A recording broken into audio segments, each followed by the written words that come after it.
One. Okay.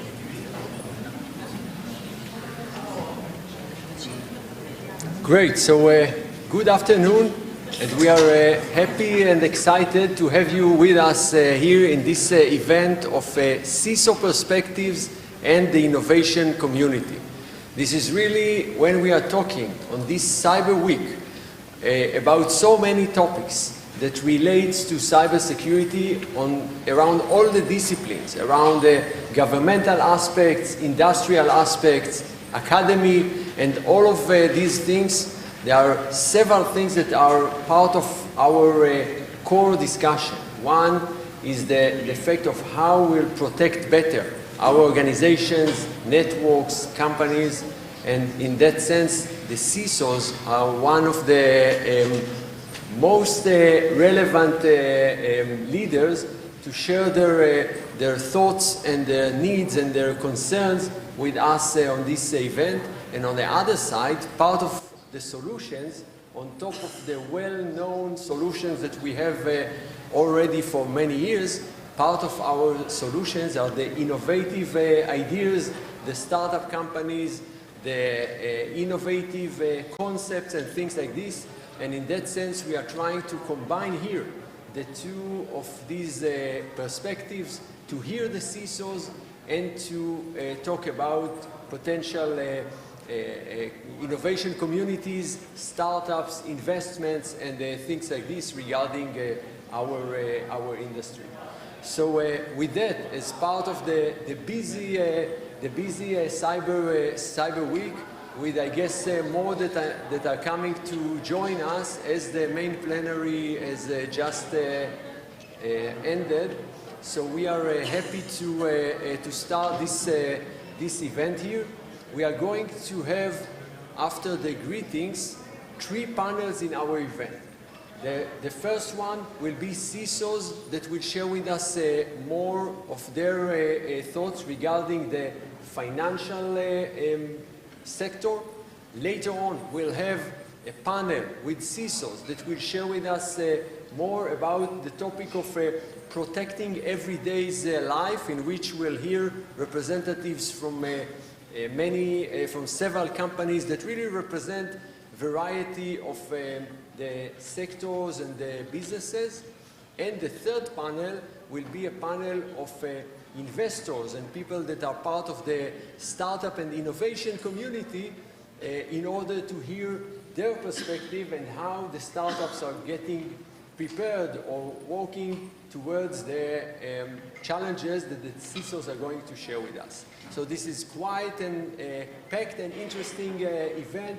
We have top speakers here and leading CISOs, and we are excited to start. And before we are starting this our program for today, I would like to invite to the stage to greet us Gili Drob-Heinstein. She is the Executive Director of our ICRC, the Interdisciplinary Cyber Research Center. So Gili, please.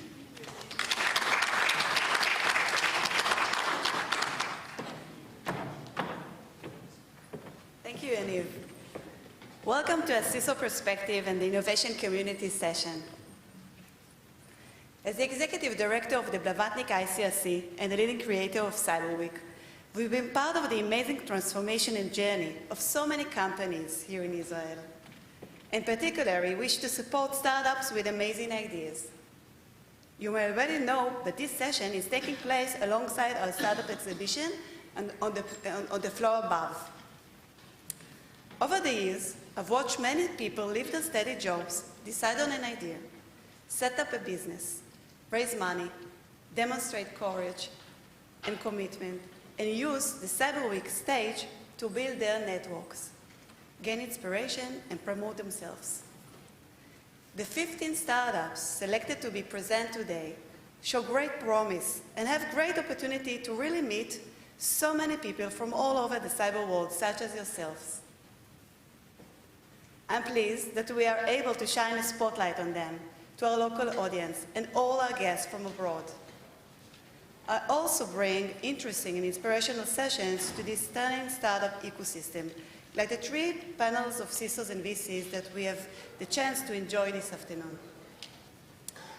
Before we start, I would like to thank our steering committee for the startup exhibition. It's not easy to judge all the innovation that surrounds us. Thank you, Bar Sandrovich, Avi Shavit, Nancy Shapira, Tal Simantov, Michal Michaeli, Dedi Gertler, and Limor Kesem. Thank you all. I would also like to thank the Ministry of Economy and the Israel Export Institute for our partnership. We appreciate all your hard work in arranging the delegations and meetings. A big thank you to Wild Ventures, and thank you, Yaniv and Dania. Finally, thank you all for coming, and I wish you all a wonderful Cyber Week. And now I would bring the stage back to you, Yaniv, and have a wonderful Cyber Week.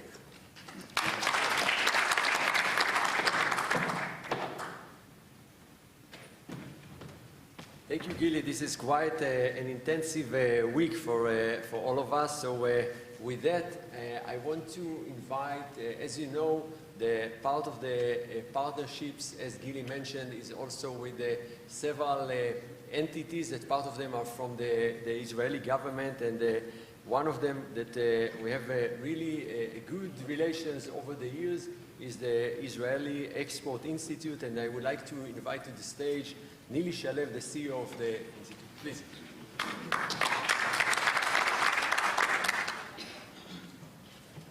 Hi, everybody. Thank you for the opportunity. Just small greetings before you start the panel. The Israeli Export Institute is proud to be partner to this important event, one of the leading events in this ecosystem, which is, as you all know, and probably as you all heard, a vibrant ecosystem in Israel. And with 500, more than 500 companies, Tal wrote to me, 526 to be exact, but I don't know if it's that accurate. But with so many companies active in this area, we at the Export Institute are proud to support this sector. And in parallel to this activity, now we host also a water resilience conference in Tel Aviv, and cyber is also a major part of it. So when we're looking at our activity, we can see that cybersecurity is agnostic to sector. It's basically, it covers every sector, and it's relevant to any activity that we do. So we at the Export Institute, together with our partners at the Ministry of Economy, all the commercial attachés around the world, are connecting the international business community with the local startup community and companies in general. And we are here and proud to support, thank you, Gili, and also here to assist further with any assistance you may need. I would like to take this opportunity to thank our team. Gili, you mentioned Tal, who's here and supports Israeli companies with the connections with you, with all of you, and Lior Konitsky, who sits here, and our partnership with the Ministry of Economy, and of course with the conference. So thank you for the opportunity, and I wish you all a great event. Thank you.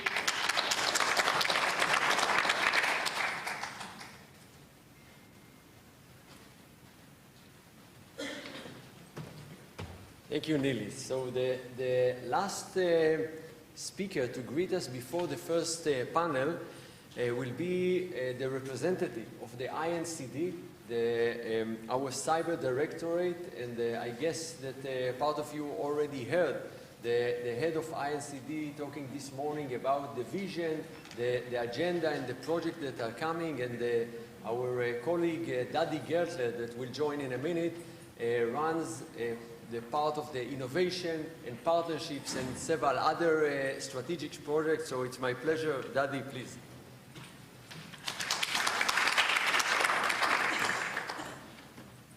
So thank you very much. Hi, everybody. Dedi Gertler, I'm the Executive Director of Innovation and Technology Partnerships in the INCD. INCD is the Israeli National Cyber Directorate. And thank you, Gili, for hosting us, and Yaniv for moderating this panel.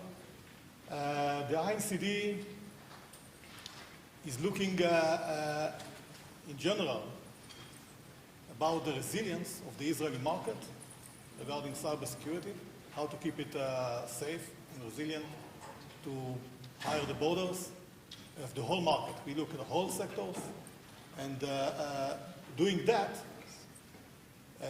several years ago we even understood that we cannot do it alone. Nobody can do it alone. We have to partner. We have to partner with other countries to collaborate, to share information, to bring everybody together. But not just countries. We have to collaborate with the public sector, with the private sector, with companies, with the industry, the local startup industry we have in Israel, which is amazing, by all means, and of course, all the big techs and international companies. We have to collaborate as much as possible. So we took it to another stage. It's not like it was in the past, customer-supplier relations. It's really strategic partnerships with these companies. Doing that, we have built an ecosystem, amazing ecosystem in Beersheba. Ecosystem, it means that we collaborate everybody together. The academy, the industry, the startups, and the government. Everybody together, of course, with international partners around the globe. And today we have, thanks to this event, the Cyber Week event, every year we bring here to Israel tens of different delegations from many countries. Some of them are here. And we have a lot to discuss in order to make this dream happen, of real collaboration, even when it's a bit hard in security to collaborate freely and with a great trust. So that's what this culture change we are going through. And in Beersheba, we have at least one representative here, the FinSec lab. This is one of our sorry? Oh, Sharon, Annie, wow. All the lab. Where is Sydney? So one of our labs in Beersheba, we have few labs. One of them is the FinSec, dealing mainly with, of course, financial technology security, digital payments, and so on. We have the CTO here, Dan Sarig. And we have another labs dealing with smart transportation, autonomous vehicles. Another lab dealing with OT, ICS, cybersecurity, industrial equipment, which is very vulnerable. So we invest a lot in it. Of course, we have an AI with the Ben Gurion University in Beersheba, AI lab, new AI lab, and we continue to add labs. So I'm using this stage to call for partnerships and collaboration. Of course, approach me directly via Gili from the university, from the Cyber Week.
Welcome, everyone. I guess I'll just have to, Michelle, I'll just have to give you the mic and stop talking so that all of you can get everything said. thank you for inviting all of us here. We are going to talk about financial institutions and their particular cybersecurity challenges, and I will try to come up with a couple of interesting questions that maybe not everybody wants to answer, but I think that'll make it more exciting.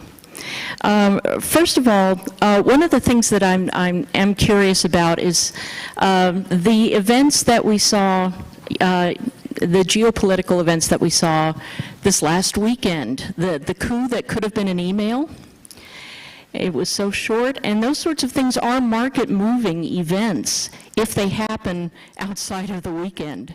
So for anybody who feels like they would like to speak up, I would be interested in hearing about how events like this affect your security program, if they do at all. I'm happy to take this one. I mean, they are not affecting in a particular way because I mean, the security program is geared to be strategic and therefore multi-year. And obviously, this kind of event is already factored in. It might that the threat horizon is changing on the short term, or that we heighten our alert status, but that's an operational issue rather than a strategic one. Yeah, I tend to agree with Michael. If you think about it, finance and banking is predicated on risk management. No, we trust the bank to look after our money, and we as banks trust the lender, the person borrowing from us, to repay us. So the whole industry is about risk management. So in many respects, our traders, the treasury guys, they have to monitor world events 24/7 because world events move markets, and if they're asleep at the wheel, then you have a bit of a crash. So we're used as banks to being always on, and that same applies to the cybersecurity world as well. Their SOCs are 24/7, they have to monitor things. So in many respects, things like last weekend are business as usual. The one thing that I completely agree with you on the cyber program, which is strategic, the one thing that is being impacted when you see an increase of fraud attempts or cyber attempts, and this is where the incident response practice needs to be maybe even further equipped. So similar today to the way you build products and you build production, which is capacity and volume based, this is where we need to make sure that we have the enough people, the enough automation, the enough toolings in order to be able to address every impactful event that might jeopardize our security controls. Actually, I think you guys spoke everything already. Really, I think minimum impact on us. So the organization I work for, we deal mainly in investment activities. So there's even lesser impact on us. But I agree that the risk-based approach is important, and how we manage our risk, how we look at the threat landscape and constantly enhance our regime to actually address some of these evolving factors, as well as the geopolitics influences, are quite important in how we manage our risks. Thanks. Yeah, I would have to agree that my experience, it's also been pretty much business as usual, even though it's not always smooth sailing. When I was working for Swiss Bank Corporation in the 90s, I remember some servers going down over the weekend, and I had to hurry and get them back up before the Nikkei opened, and went crazy because there was something going on, and the Nikkei was about to go wild. So, but that's about it. So pretty much business as usual. I want to play with the term that a lot of people hate, which is called zero trust. Maybe some people have heard of it, but in general, I think most CISOs don't like it. But it's a framework that has been adopted by a lot of people. So I'm curious as to whether anybody here has managed to adopt it, however you define it. Yeah, nobody wants to talk about this. I can go first, so it's easier for me. Well, I think I've been trying to implement the zero trust framework for like the longest time. It's not a very easy framework. It covers almost all the spec of whatever that we do: network, application, identity authentication, infrastructure authentication, etc., and even data. So we break it up into different segments of implementation, essentially ensuring that you must always verify, authenticate before allowing access, and that's the basic rule. But increasingly, I think it gets a little bit easier as you start looking at the feasibility or the power in some of this solutioning that are coming out. Take, for example, in terms of the identity space, in terms of authentication, increasingly we are moving to cloud. We are using the privilege access management, and even implementation of the identity access management takes years, depending on how much applications you have, how many users you have, but it's not impossible. Now with cloud and with the scalability, I'm looking forward to implementing those pieces in a much faster and agile manner and learn with each application implementation. Yeah. I think as you know, I actually work within the technology division, so technically I'm the first line of defense, and the CISO organization is one of my key stakeholders. I think Zero Trust is an aspiration and a journey. I don't think it's a one-time thing that you suddenly achieve. If you take the situation in most banks, particularly as the banking industry consolidates, the actual complexity of achieving Zero Trust is immense. You know, our organization is the product of two established banks merging 7 years ago. So we have over 450 business applications and a similar number of infra services. Lay over that we do some 10,000 changes a month into production, particularly as we adopt service line and agile methodologies of delivering business value to our business customers, i.e. the banking teams. So it always has to be a journey, in my view. I don't hate Zero Trust, by the way. I would like to remind everybody here that cybersecurity is about confidentiality, integrity, and also availability. We should be enablers, and we need to see where the trends are heading, and together with risk management, trying to calculate the risks and to create the right environment to basically enable the builders, enable the builders and the business to move on and to generate whatever is needed while making sure that we are taking all the risks under consideration and addressing those risks. So, I implemented Zero Trust. Again, it's an evolution. It started with SD1 and the SASE and now with Zero Trust, and now you have the browser isolations that are claiming, and then the Oktas with the identity. So I think it's not like we have an option. We need to do it the right way, especially in a multinational organizations where today, across the globe, less in Israel, you work remotely, and it's not like you have an option. Every person has an office, basically, whether it's 5 days a week or 2 days a week, it doesn't matter, it's still the case. And that's our job, and availability is a critical aspect of what we bring to the table, not only on the BCP end, but also allowing the business to work as usual. I mean, since I'm a second line of defense CISO, I'm not very technical, so I'm happy that all the technicality has been taken away. For me, it is just a tool to limit the blast radius. No, I mean, if it is done properly, then it helps with that. And there is somebody who hates Zero Trust more than CISOs, and this is IT. That's great. Now let me challenge you a little bit. Isn't Zero Trust really at its core just really good security? I mean, the practices are things like least privilege and segregation are things we've been trying to do for decades.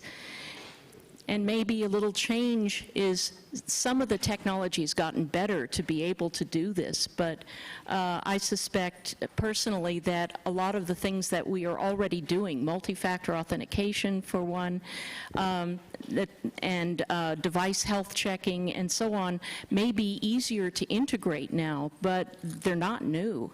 So my suspicion is that in the future we'll stop calling it Zero Trust and we'll just call it really good security, because aren't banks regulated to the extent that they need to be doing these things anyway? So this is not, this is not news. The one thing I will share, though, is when Cisco rolled out Zero Trust, we found that, and it meant that we could reduce VPN use, and at Cisco that's a really big deal, reducing VPN use. We originally were going to roll it out to about 20,000 users to start with, but as soon as the other departments heard about it, they all asked if they could be in the first rollout. So pretty soon we were rolling it out to 40,000 and then 60,000. And within 5 months, we had rolled it out to 120,000 people because the user demand was so great. And it's not very often that you get to do that with security where the users actually want it. So that was an interesting one. So let me ask you what the most useful security technology is that you've implemented in the last 2 years. I'm not going to say ROI because I personally don't believe in security ROI. But what's been most impactful, the most useful that you've done in the last couple of years? For me, it is definitely implementing continuous assurance, so meaning to implement the measurability of the security configuration and the health status of IT. So broken down from the requirements, the information security and cybersecurity requirements into standards, having those implemented, being able to measure. And if the measurements are not correct, then obviously have the governance in place to amend what has been broken by accident or voluntarily. I mean, this is a journey too. We are not yet finished, but it ties pretty well now together with the rise of AI, because now it's all about attack surface, how can I say, elimination or limiting the attack surface to the smallest amount possible. And therefore, managing that is, I believe, one of the most important tools in the tool set of a CISO. Yeah, so for me, I'm going to pick risk-based vulnerability management. It's very easy, particularly when you've got a mix of up-to-date but also legacy infrastructure and applications. You can drown with the excellent tools that we have for scanning for VAPT. You can actually drown in the findings for remediation. So for us, it's having an RBVM tool implemented, which we're continuing the journey to refine. We're actually changing our prioritization model for the second time. It's essential to help the tech teams to focus on the essential stuff first.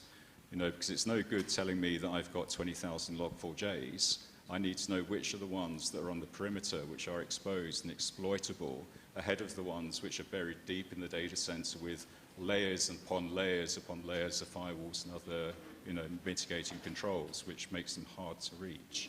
So RBVM for us has been a real boon, because it's helped the tech teams prioritize the order with which they remediate, because otherwise you just drown in data. For me, I implemented many tools, and those are increasingly becoming obsolete with the changes in the environment, especially as we move on to cloud. So now I'm looking at modernizing my entire cyber tech stack so that it's able to now take on all the evolving threats and attack. If there's one that I think it's really useful, over and above the traditional tools, I think the managed XDR component is an important one. It gives you great insight into some of the threat hunts, the threats facing your organization, contextualizing it to what's in your environment, and really giving you that edge, the ability to quickly respond before something happens or detect certain anomaly. So that to me is great value over and above the tools that we currently have. Thanks. I will say all the above. I think I will pivot it differently. Once you understand the organization that you are part of, the evolution of the organization, the strategy of what we are trying to deliver from a business perspective, then you can see exactly where those places that you need to improve against the trend landscape, the evolution, and what you see yourself on a daily basis. So I would say that in the GRC, continuous assurance and automation is something that we put a lot of efforts in the last 12 months. vulnerability management is something that I completely agree with you. It's actually learn how the product organization, the R&D and the product organization are actually being able to digest and process and actually fix what you bring to their attention, how you bring it to their attention, how do you prioritize, and those kind of things are extremely difficult regardless, you know, if you use this control or that control. It's more of a concept, it's a strategy, and then you need to bring the right tool set. And by the way, we love working with startups, Israeli ones. I'm very close to Israel, easy to see why. You know, being a design partner, invest with the startup, tailor the right, trust the startup to work with you, and build the right ecosystem to support your vision. And on the corporate side, I agree with you as well, you know, modernize the tech stack, because sometimes you feel comfortable with the EDR you implemented 6-7 years ago. It's not good enough today, similar with things that we feel we may be fixed and it's already good to go, like email security, but evolution shows you with BC and other kind of attacks that you need to do better. And then the prioritization, where to invest more, where to put more effort, more resources, and build again, going back to the first answer, looking at the cyber program, what the team can digest and go and implement. Great, thank you. Now, here's one of my favorite questions. I hope everybody's ready to listen to this one. What are you really tired of hearing about from security vendors? I can tell you one from Israel, one from America, and one from Europe, but... I'll take this one first. For me, building on what I just said, you know, from cybersecurity tools, there's no shortage of them in the market. And what tires me out a little bit, and I'd like for any vendors in the audience to consider, is think about the poor guy that's got to do the remediation.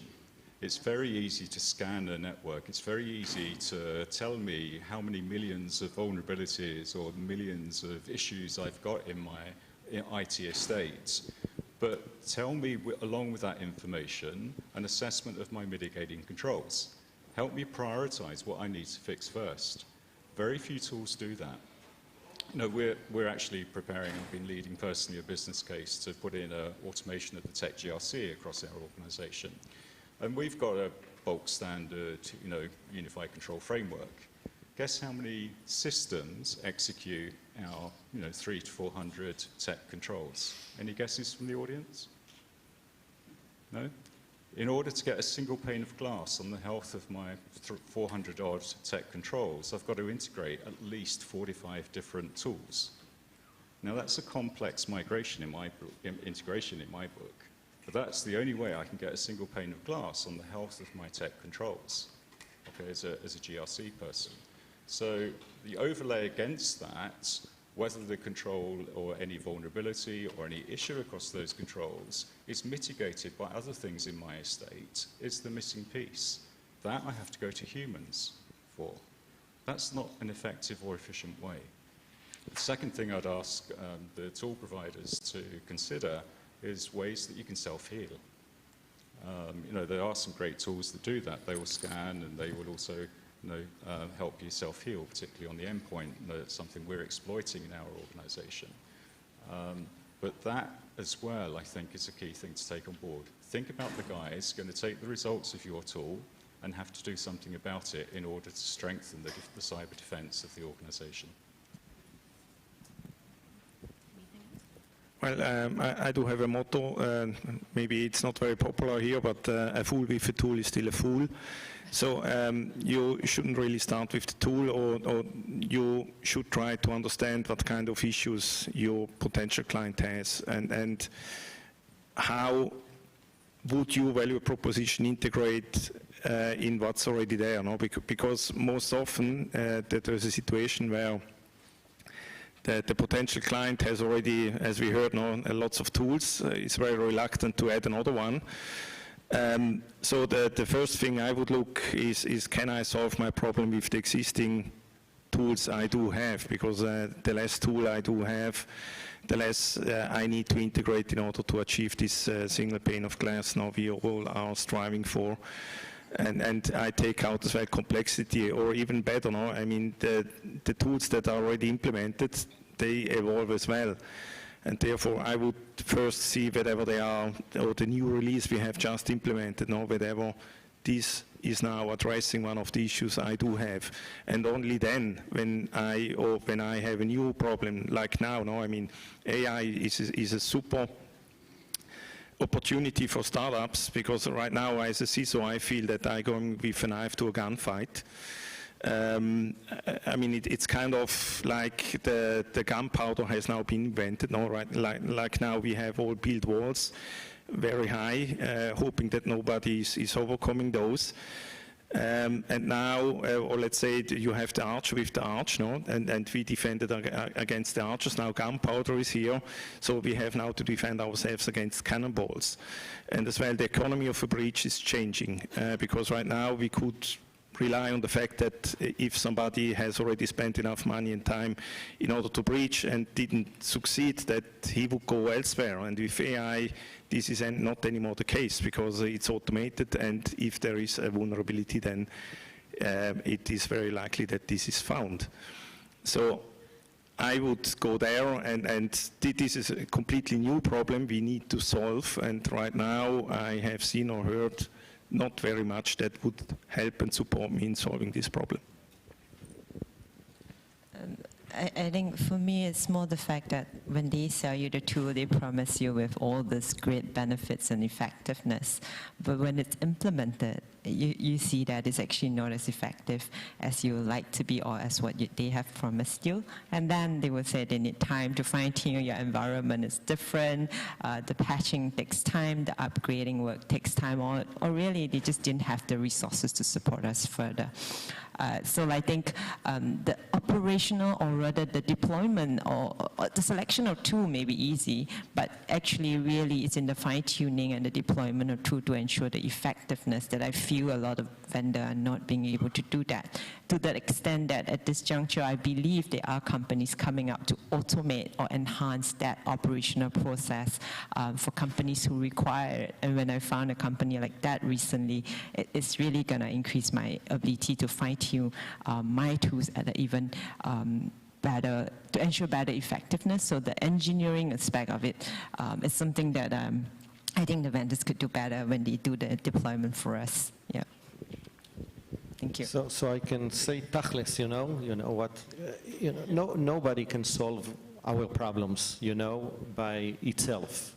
And I think that every vendor, and I was a vendor, I co-founded a company myself many years ago and ran it for 13 years. So I know that you are in love with what you bring to the table, with the technology, with the solution, and I feel it and I sense it. But similar to what we discussed here earlier about risk management, about adaptation, about cyber program, every company is different. Every company has its own need.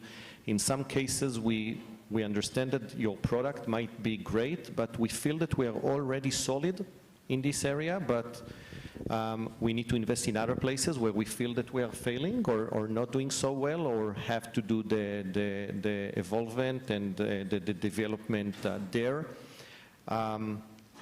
Patient will be much appreciated. Being assertive is great.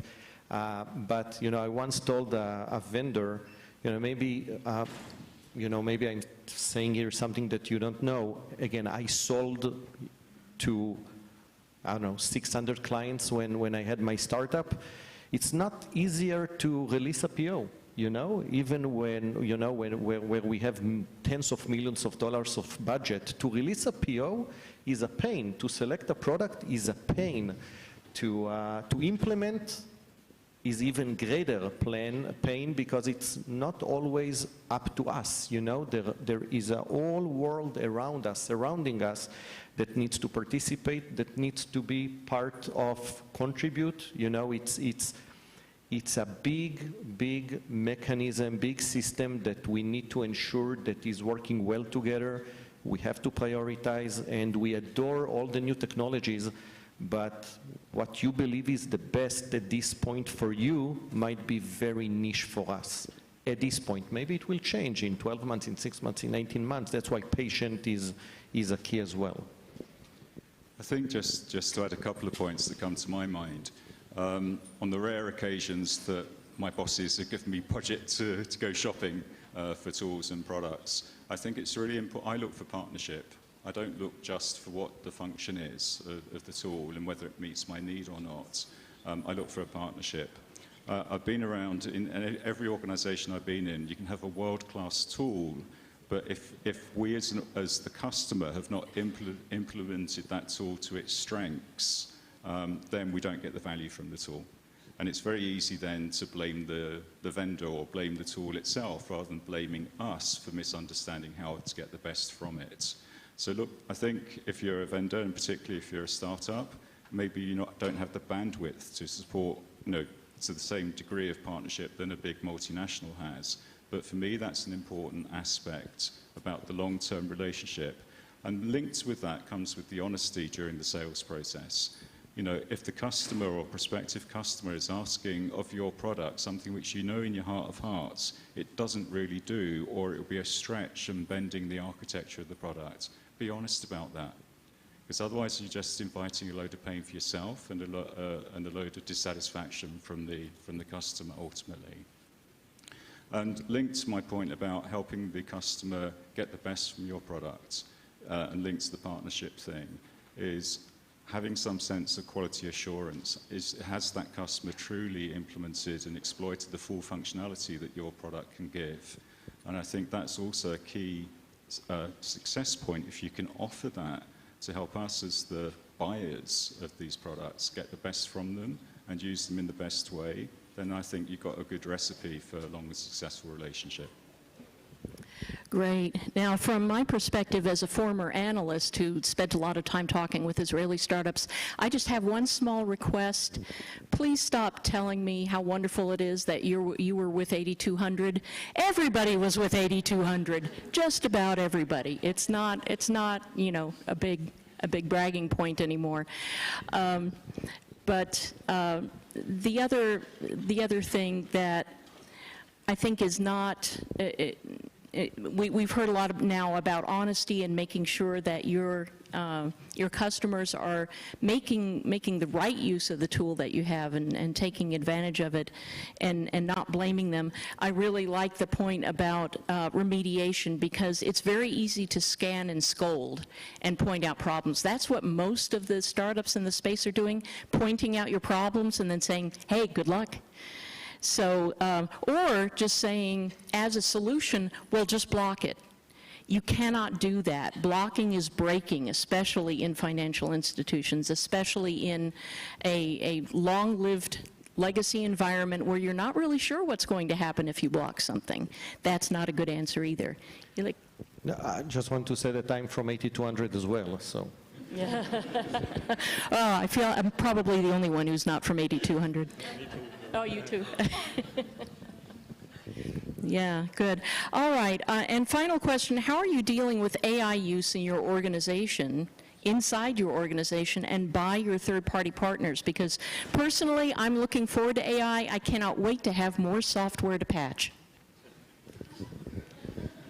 I mean, with the rise of ChatGPT, I had to, for the first time in my career, to say no. So information security became the department of no with regards to that. And the second thing I did is I asked the chief operating officer to install a demand management, because all those requests and initiatives were mushrooming throughout the bank.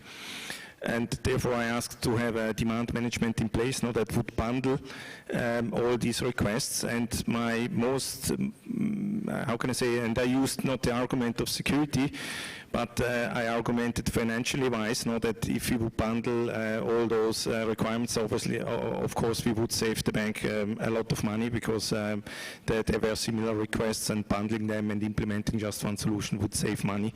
And this is now how we are dealing with it. Well, let's just say that my colleague who heads up data analytics and ML at my bank, he didn't sleep for about 3 weeks when ChatGPT came out. He was just so excited about it. And our leadership chat groups was inundated with oh, it does this, it does that, have you tried this and tried that? So I think, and certainly I'm aware that one of our competitor banks in the country appears to be using AI in terms of, if you happen to book a travel ticket, then next time you log on to internet banking, you're getting alerts for getting the taxi from your destination to your hotel and stuff like that. That can only come from outside of the organization through some form of AI.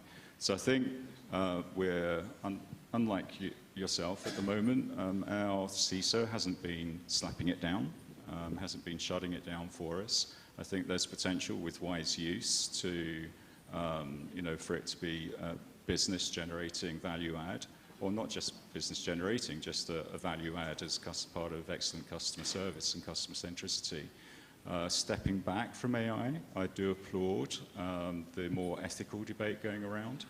Where is this journey leading us on a personal level rather than a bank opinion level? I do think we need to go forward with our eyes open on that. Okay, one more answer. Okay. I think for AI, generative AI, this is something that's very powerful. It extends our human capacity and potential. We have limited resources, so we would definitely want to encourage the use. We started using it in our organization, but in a very limited way. But we believe that it's going to be expanded to more users. So I think there are a few steps we are proactively taking at this juncture to safeguard against the potential exposure. The first one really is I think there's a need to start establishing an AI task force comprising of people from different parts of the department, legal, cyber, technology, etc., to kind of look at this from the relevant lens of each of the party. The second thing is really looking at a governance framework for responsible use of the AI or generative AI that we are deploying. And then lastly, the solutioning part, where we can get some of the solution to help us kind of give that explainability of the model, ensuring that they do not misbehave or rather kind of poison our data, etc. All these different use cases at some point in time, we do need solutions to detect. And then more importantly, I think it's the educational part, where if we give that ability for our employees to use AI or generative AI, then they need to use it responsibly. And I think awareness is very important in ensuring proper use of it and not abusing it within the organization. Yeah, thanks. Fantastic, thank you. We are out of time, so I want to thank my panelists, Michael, Tim, Hilly, and Sherry. Thank you very much for sharing your insights, and have a great conference, everyone. Thank you.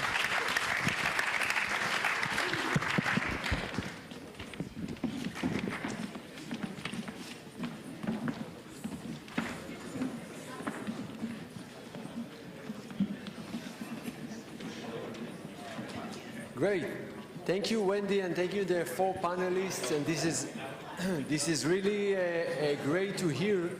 Great to hear such opinions and thoughts and priorities. And this is something that you cannot imagine how important it is for the audience, for the founders that we have here at the audience, for others that are writing the notes for others later. And to hear your priorities, to hear your ideas and thoughts, and what you prefer not to hear, these are very important for all of us. So we are jumping right now to our second panel. We'll ask your attention as well here. We are jumping to our second panel, and the second panel is the panel that we call it Protecting Everyday's Life. Yeah, this is the next slide. Perfect. And it's my pleasure to invite to the stage Christopher Lucas, the CISO of Chevron, Spencer Mott, the Chief Strategy Officer of Booking.com, Frank Van Kenningham, the CISO of EMEA, Schneider Electric, Mirel Sehik, the GM of cybersecurity of Honeywell, and the NDO, the CISO of JTC. Please.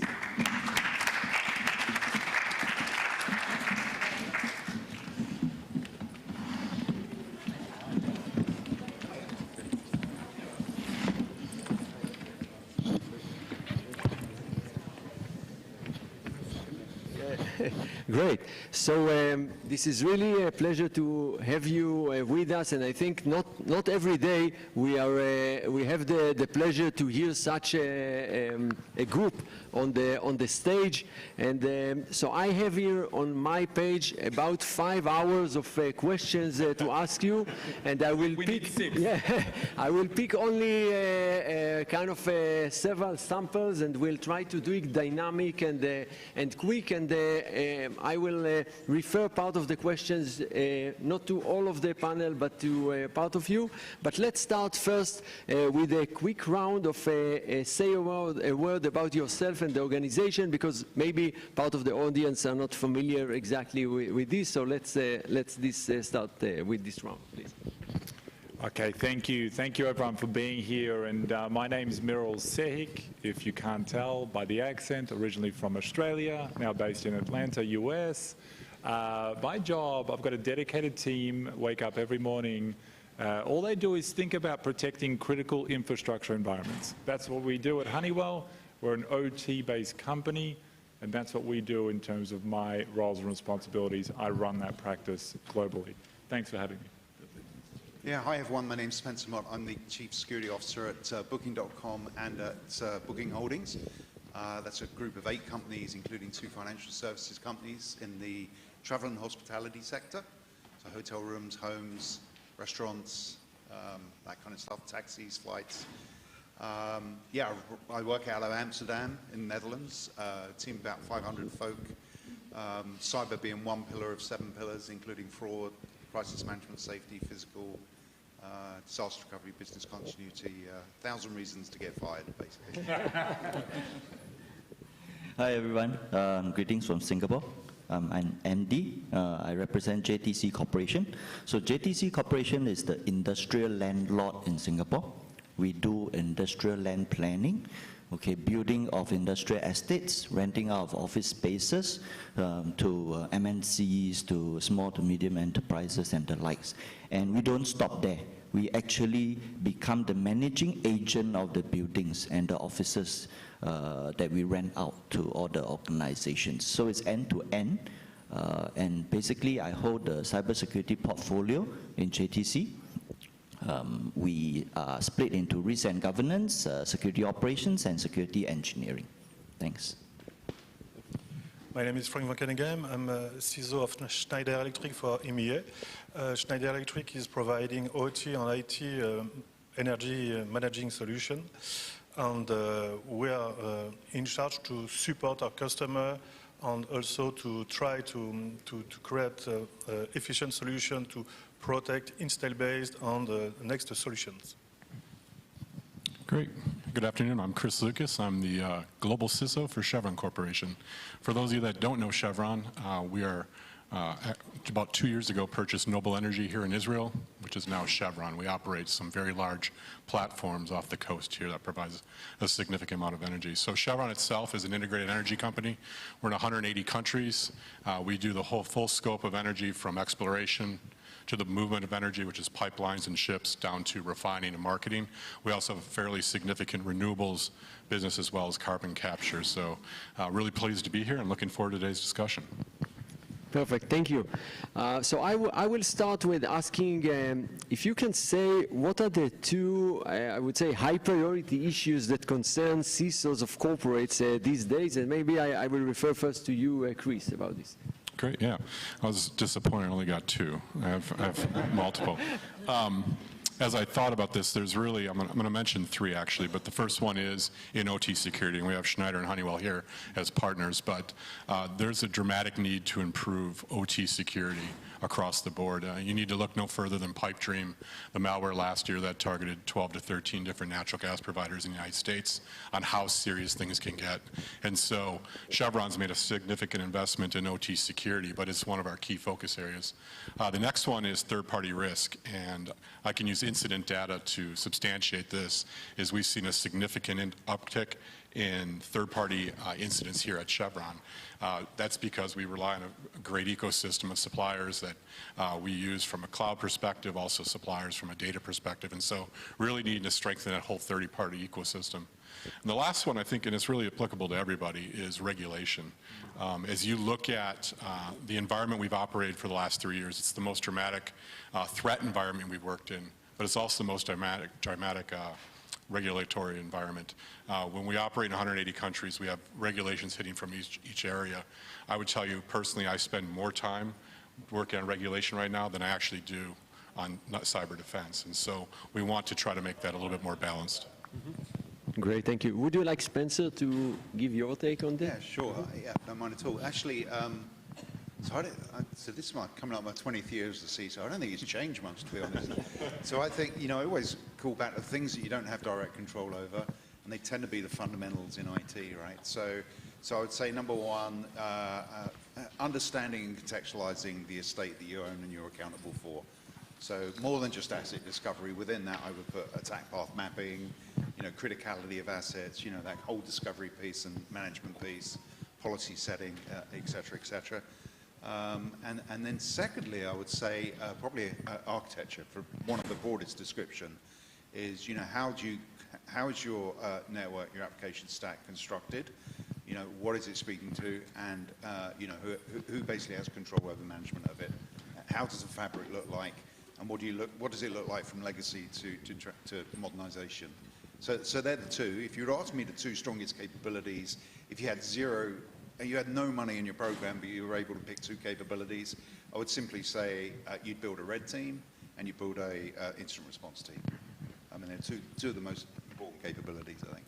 Okay, great. Yeah, it's a different way to look at the two. I would say core or capabilities. How is it looked, Andy, from the Asian aspect? Yeah. So this question is actually quite similar to the question to a CISO, right? What keeps you awake at night, right? So typically, right, the common answers to this: technology. You're trying to keep up with technology to defend against cyber threats, right? Second one is how to make sure the regulators don't come after you. It's compliance, right? The third is, of course, right, education. How do you keep educating all your staff to ensure that they do not click on what they're not supposed to click on? Phishing emails, ransomware, infected files, right? These are all the things that are commonly keeping CISOs awake at night. But I just want to draw it personally to what I do in JTC Corporation.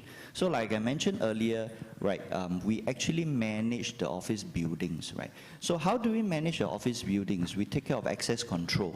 We make sure that the authorized personnel getting into the office are the ones getting into the office, and we block out any unauthorized people from the office, right? So these are all the systems that we call operational technology, like what Chris actually mentioned earlier. So operational technology sometimes involves CCTV, right? Access control systems, biometric systems, and these are sometimes, right, out of the realm of typical CISOs because they start off talking about TCP/IP, right? This is all Modbus. And with IoT devices, right, that is getting prevalent, you're talking about ZigBee.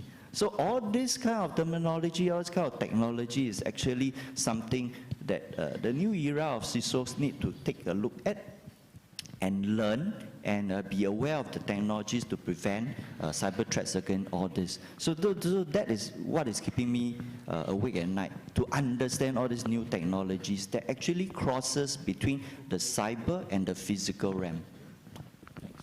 Perfect, thank you. I would move, with your permission, to the next question. We hear about challenges in terms of budgets and budget declining and things like this. I mean, in your perspective, do you feel that cyber budgets are still raising or not? How you see it? And please, Mirel, if you can. Sure. Look, it's a great question, and I'll start with this. First of all, I'm shocked that we're talking about OT, so thank you for that. I'll start with budgets are always stretching, up, down, left, right, and everything and anything is justifiable, okay? And no matter which corporation you work for, it's how do you justify the business case? And it always comes back to us as the cybersecurity owners to bestow upon the business leaders in terms of risk, in terms of quantifying that risk and what it means for the actual companies. We know all this.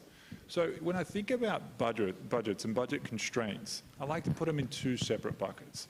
One is allocated budget, right? This is budget that is sticky. It's something that we do year on year. It's very well known. Think about your cloud provider hosting. With something we know about, it's allocated, it's nothing new. And then we've got discretionary budgets. Budgets that we use for, typically smaller, budgets that we use for things like some things that the startup community here cares about, POVs, right? Proof of values, things like that, things that are new to the businesses. These things, these days, to your point, maybe they're getting a little bit minimized. They're not zero, you know, minimized a little bit. But again, if you, I guess, maybe some wisdom in what I'm hearing in industry as well, if you have this strong value prop and persistence, and have a solution that solves a problem rather than a problem, you know, looking for a solution, you know, we can also fit yourself into this discretionary spend bucket. So it's there, it's not zero, but it is getting a little bit smaller. Frank, how is it in your perspective? I think the security budget is quite complex because in the major company we already got, let's say, a quite comfortable budget. But it's starting to become difficult to ask for more budget because the company wants to control, and when you come to your top management to ask for some increase, you start to need to be, let's say, with a very strong skill in communication, because you have to explain to your boss that you want something else because there is a new risk, because there is something where you need to be faster, more efficient, and so on. In some company, the top management can just imagine or guess that you want the latest tool that you saw in the Cyber Week, the latest startup solution. And it's very difficult to really be understandable by your top management to say, this solution will reduce the risk of your company on a specific topic. And I think the most difficult thing on the budget is not really in our company, because we are big company and we got, let's say, a top management, well educated, and we already do our job. There is also the regulation, who will have a strong impact on your budget because they will already get a big percentage of your budget, and it means you will do conformity, regulatory security instead of pragmatic security. So it will be very difficult to balance, to say, I need more. You cannot take the regulatory from your original security roadmap. And the last point I want to raise is on the small company. When you got small company, they want to compete on the cost, and most of the time they're probably not under all the regulation. They perhaps don't have the same history or background on security, and you have to help them to be more secure, and probably to say, don't buy the cheapest product, but find the good balance between cost and security. So we have a responsibility to explain to internally on suppliers, third parties, that they have to choose a good solution for the future. Great, thank you. I would move to ask you about, after COVID, we had like a boost of ransomware type of attacks. Can we say that this is like an industry unsolved problem, or do you see an improvement in the way we prevent and prepare for these attacks? And I will maybe ask you, Spencer, to start. Okay, yeah, I'm going to correct something I said earlier as well, because it wasn't on 3. Identity, of course, stupid. Yeah, identity management, specifically authorization, provisioning, that needs reinvention. It's ripe for disruption.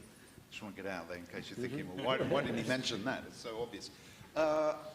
Yeah, so what changed, I think, with ransomware, the old approach versus new approach, very simply, is the interconnected kind of network and then cloud, etc. Just threw out the window the idea that we could have failover, backup, etc., etc. So whatever anyone says, it's just a gigantic task to do it properly now. You're effectively having to set up, entirely separate, they say sneakers net zones, right? But really, truly redundant or separate infrastructure requires a huge investment. And there also needs to be a very strong focus, I think, which is where you can get some really quick wins on, and we benefit from it in a group of companies. One of my colleagues from OpenTable, the CISO at OpenTable, is at the back there, is that you can look for kind of relationships with your peer companies to do divert traffic to. So for example, if we had an issue at Booking.com, could we have a backup web page that still allowed e-commerce to flow through a Booking.com front end, but we would divert it to one of our group companies? That kind of creative thinking, as well as giving you time to build the infrastructure you need to do it properly, is really important. But it's a huge job. So yeah, just the whole game changed in the last couple of years, I think. Right. Andy, you want to add to this question? So, first of all, I think ransomware is not going to die off anytime soon, simply because it's a lucrative business. That's why ransomware as a service actually got spin off as a new business, right? So again, if you talk about ransomware prevention, right, there is this saying in the security industry, right? It's not whether you will be breached, it's when you will be breached, right?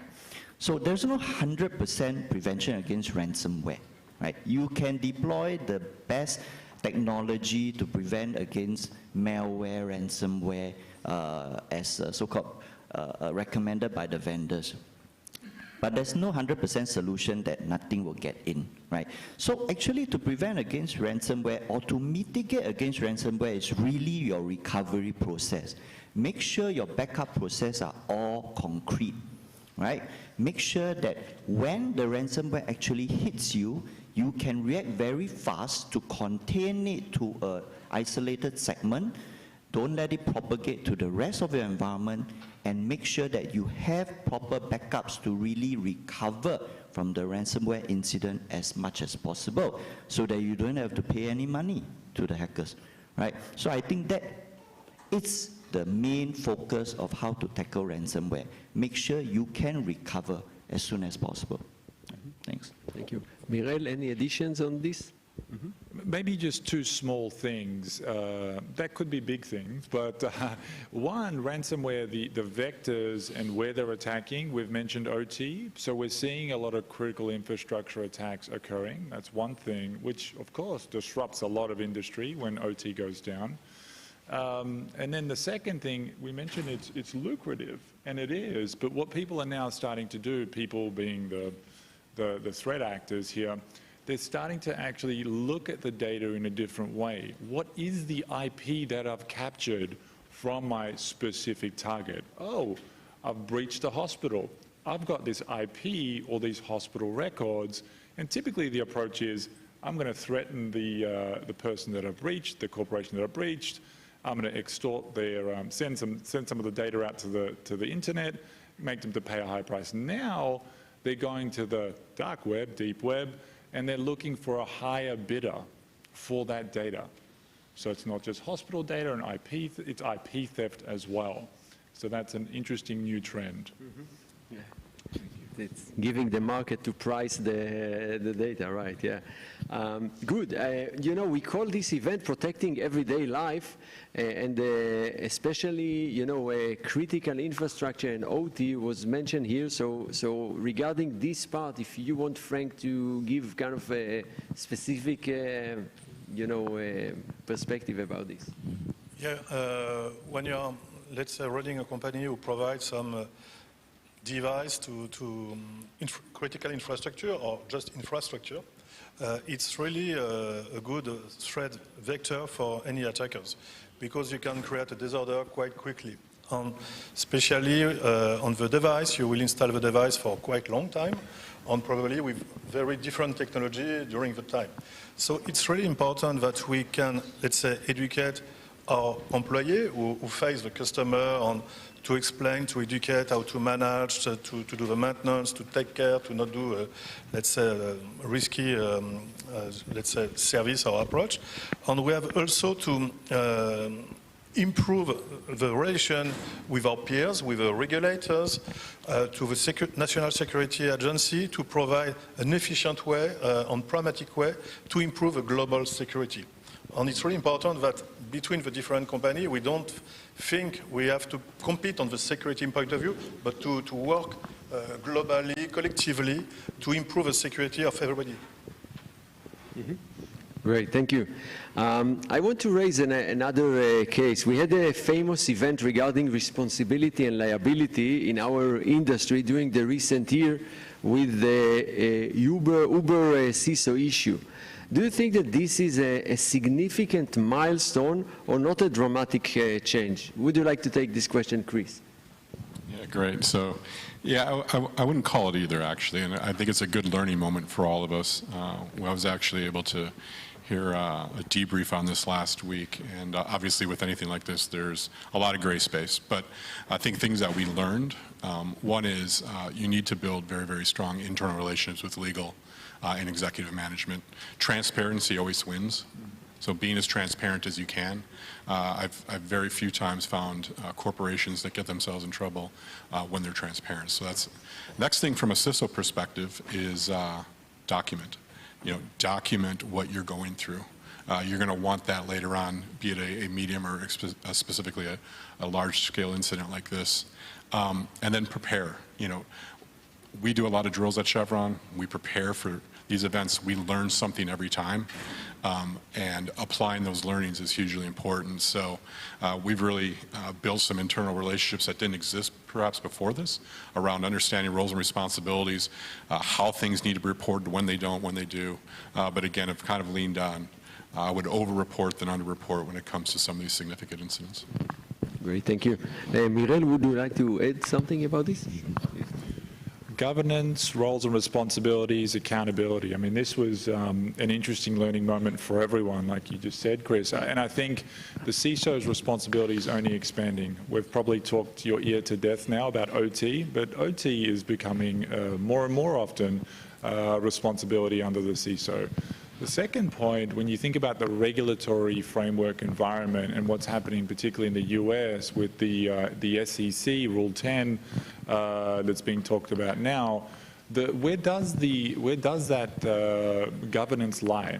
Is it with the CISO? Okay, if that's the case, let's document, let's create roles and responsibilities. Is it with the board? So now we're seeing a lot more high stakes risk being not only on the shoulders of the CISO, I mean, they're expanding, like we said, but also there's going to be more onus on the board to understand the risk that they're putting the company in if the CISO, for example, presents some red alerts on the chart. They can't just say it's okay, because if a breach happens, what happens? We need to produce an 8K, we need to tell the market, it's a public market, sometimes investors get frightened, so a lot more regulatory pressure is also going to change a few things there. Great. No, just very quickly, I want to add, maybe slightly controversial, but it's, I think it's very unfair actually what's happening. I think, so if you look at the world's order now with the SolarWinds incident, I think increasingly CISOs have top table stakes, but they don't sit at the top table, right? So you're getting the orders put against CEOs, CFOs, and they throw CISO in there as well. For some bizarre reason, general counsels seem to escape all the trouble. I have no idea why, because I'm sure they're right in the thick of it. Exactly, yeah. But it's, to resolve this, we've either got to up-level the role of the CISO and make it fair and equitable, and have them involved in strategic discussions and board-level discussions, apart from just showing up, regular dog and pony show just to show the risk. This is way more strategic now.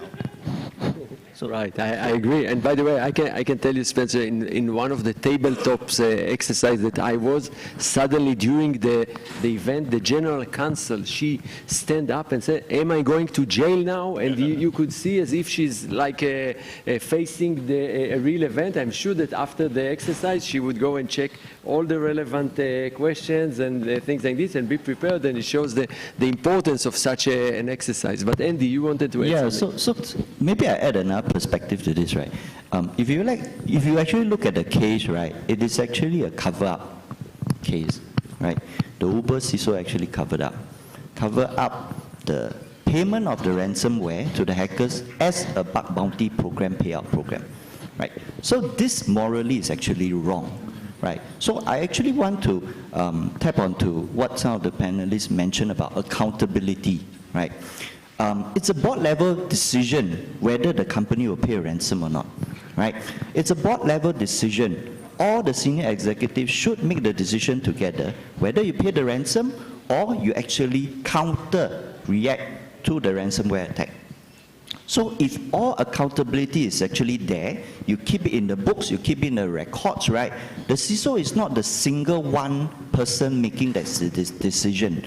So if there is a so-called consolidated decision to pay the ransom, but somehow it's covered up, right? Then it's a whole board responsibility that is responsible for it, not the CISO that is responsible. Yeah. Thanks. Great, thank you.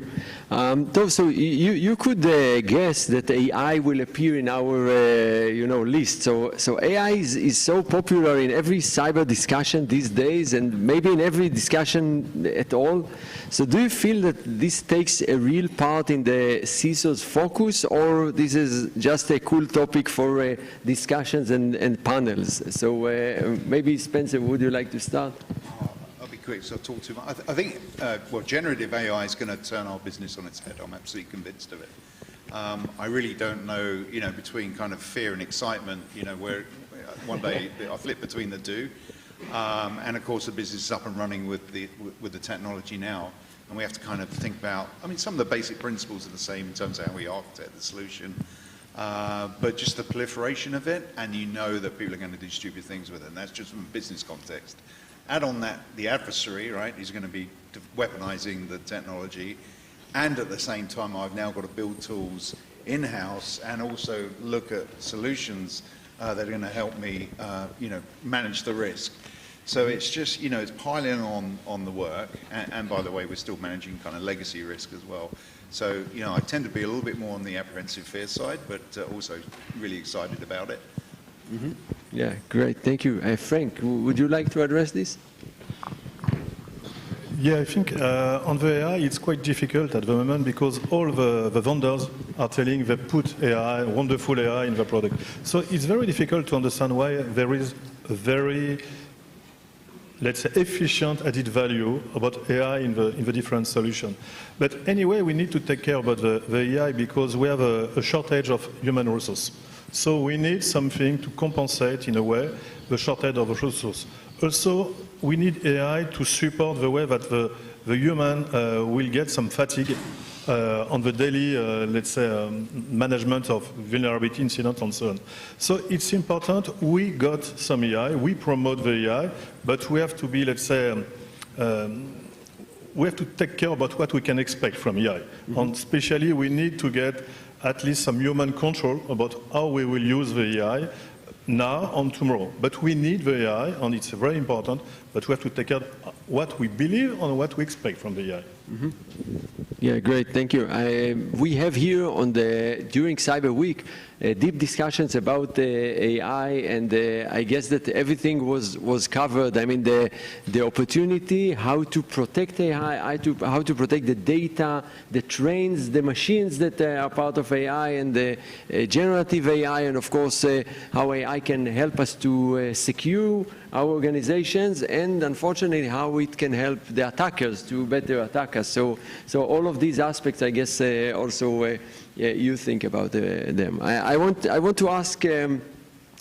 This event is also around innovation. So regarding innovation, sometimes we all understand that innovation can keep us ahead of the attackers, and it's very important, and we like startups, etc.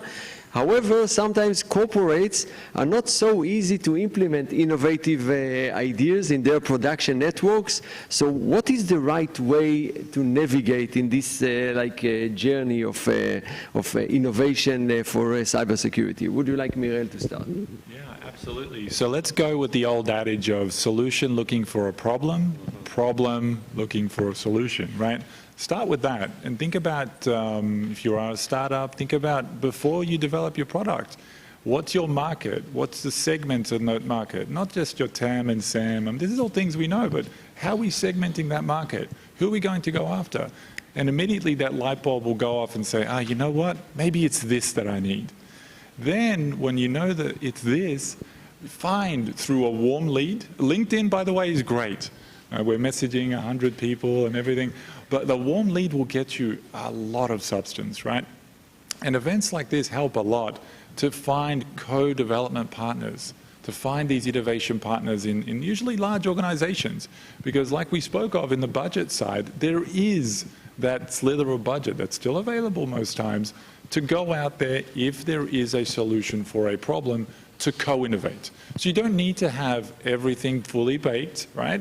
That's the whole point around co-development, co-innovation, those types of partnerships. But that's where I would start. Think about it from a go-to-market perspective first. Perfect. Andy, would you like to address this? So I would like to go back to the previous question about generative AI. So to all the innovators out there, right, what I have noticed, right, it's all the offensive hackers are using generative AI to make their hacking more efficient, right? Phishing emails more real, right? The offensive tactics of the hackers is complemented by using AI. But I don't see that being used for the defenders, right? The defenders using generative AI to actually counter-defend against the hackers using generative AI. So my call out to the innovators out there, please come up with the defender's perspective of using generative AI. Right? Then the other point about innovation. Right? So basically, innovate and keep on innovating. Right? There will be solutions out there, right, that addresses certain things that currently there is no solution to address. Right? So in terms of trying to innovate, right, there will always be environments that you can innovate. Right? To Yanif's question about how you actually test out innovations without impacting production, the simple fact is that carve out your testing network, right? Have development networks, have dedicated networks that you can test out certain technologies without impacting the production network. I think keep on testing and keep on innovating. I think that's the way to come up with countermeasures for certain gaps and vulnerabilities. Perfect, thank you. You know, Israel is known for the vast number of startups that we have here.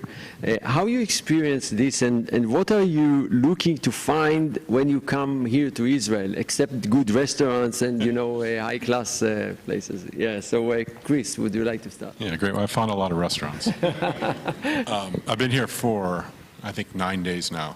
And one of the examples to your question, I was here last week meeting with Teammate. Teammate's a pretty well-known incubator here in Israel. Actually, as I've traveled the world, probably one of the best examples of what great partnership looks like from an ideation to product. They spend, I would say, an obnoxious amount of time trying to understand our needs as CISOs and as corporations. And so what I love about that approach is we can learn from them and they're learning from us. It goes back to your point. You're not creating a product for finding a problem and not vice versa. It's actually a partnership. I've really enjoyed that. So my experience here in Israel has been very positive and through that avenue. One thing I would, maybe another thing to add here is CISOs, and I will speak just for myself and the others can, aren't always the best people to be talking to in an organization when it comes to startups. My engineers who are hands-on, closer to the work, are the people that I usually have startups engage with because, quite frankly, they don't want me playing with technology anymore. I just write checks. But the bottom line is getting deeper into the organization beyond the CISO is something I highly encourage startups to do. Build that relationship at a technical perspective. Great, thank you. Spencer, would you like to take this one also? Yeah, I mean, it's tangible here. From the minute you got off the plane, you can taste the innovation. And it's clearly a lot of it's driven on the strength is when you have to really defend yourself well. That's a pretty good motivator to develop great products and services that can then go commercial, as well as fulfilling a very important human aspect as well. It's really quite an incredible environment, and I agree with both the panelists here. It's being able to get in early, shape the product, and having teams that will listen. Instead of, kind of dictate or promote. And what I'm really excited about is the potential for Israeli startups to disrupt some of the big monoliths, which is well overdue, right? So, it's super exciting to be part of that. And, and I'd say, just from the pitch perspective, one thing I'd like to have, just a little tip, is always remember, and the last panelist said it, the last group said it, is remember you're not only selling to the CISO then has to sell to a number of other people as well. So with the pitch, I think you have to appeal to a number of different stakeholders, some of which are the ones that I need to go do to implement or to get it in line with the solution as well. But super exciting place. This is where you want to be, where the craft is at its best, right? Great, perfect. Frank, would you like to add about Israel? Yes, I was advisor for a French startup in cybersecurity, in several, and what I found quite different in Israel. First of all, they are very efficient to raise funds.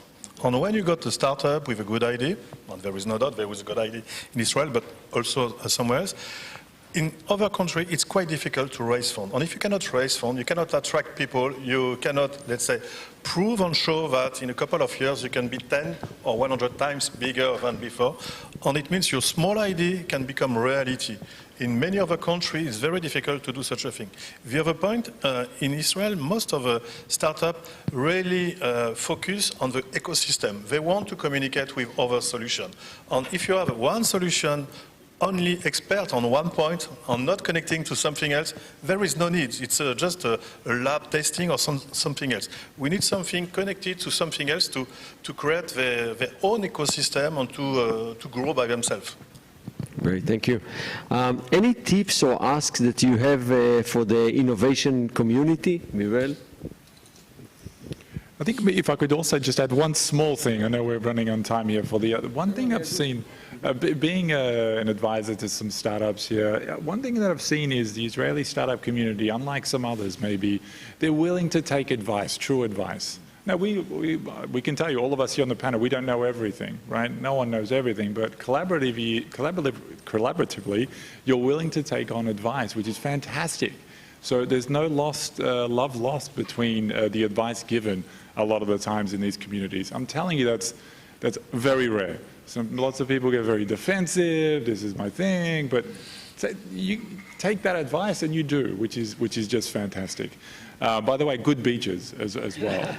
I would add it to the question, yeah. Yeah, look, on the innovation side, what can I say? You die-hard innovators, right? Aside from mentioning the co-development, get in early, get the warm introduction to people that can facilitate the need for the next steps in your specific journey. Funding, we already said, hey, you got access to funding. So that's not maybe the next step in your journey. It's going to come, provided you got a good idea. How are you securing your first few warm leads that will give you that advice to shape the offering that's fit for your segment so you can get super sharp on your go-to-market, especially in these bumpy macroeconomic times, which, by the way, is down, it comes up, it goes down. So I wouldn't be disheartened, and I know you're not. So that's just some tidbits from me. Perfect. Would you like Andy to add about this? Yeah, so something I noticed about Israeli startups, right? They are very good at finding niche areas, right, that are not very common and addressed so-called unilaterally. I've got two advice for innovators and startups. Right? First advice is, of course, to me, don't compete with the big boys, right? So every year there is a buzzword, right? Every year there is a certain technology, everybody is trying to jump on the bandwagon, right? Recently it's zero trust, so everybody starts coming out with a solution for zero trust. So innovators should not jump into the bandwagon to try to develop something for zero trust. Why? Because the big boys already has their big teams, right, behind with a lot of resources to come up with something. And then most organizations, right, when they actually look at cyber risk, right, they tend to sway towards looking at the big boys first, right? So for innovators, come up with a very niche area, right, a very niche area of vulnerability or gaps, right, which I really have seen the Israeli startups come up with those concerns and areas, right, that they tackle. And that would distinguish yourself between the big boys and whatever you have to offer to the security community. So the second suggestion is, of course, do not give up, right? As innovators, right, you will find a VC, you will find an investor that supports your solution, understands and agrees that your solution actually has a place in the security world. Yep. Thanks. Great. Please, Frank. We cannot give any advice on the real innovation part, but I think the innovators has to think on probably to meet some CISO to understand how we can test their product. It means you can have a very wonderful idea, but for instance, when somebody says you have to install something in your IT production system, nobody wants to do it because you can destroy everything. And the idea is completely right. So it's very important that you challenge how we can test the value of your solution in a safe way, without sharing data, without exposing your IT system. So it's very important to speed up their way to grow and to check the value of a solution. Mm-hmm. Great, thank you. Chris, something that you want to add? Yeah, I'll be real brief. Two things. One is we talked about partnership and understanding our use cases and how you can help innovate in that space. I think that's hugely important. You've heard some themes today. You've heard OT security. I can tell you that we've spent a lot of time and effort the last 20 years building IT security solutions. There's 5 of everything for every type. That doesn't exist in OT. And so that space is wide open for innovation. And lastly, when it comes to AI, I look at AI almost right now as an HR tool. There's a 3.5 million person negative loss on people in the world when it comes to cybersecurity professionals, meaning we don't have enough. 1.2 million in the United States alone. We can use AI to help allow our people to really focus on the big problems and automate and use AI in areas that we have humans doing now. I don't know one CISO that says they have enough people, so another area that we can really use innovation.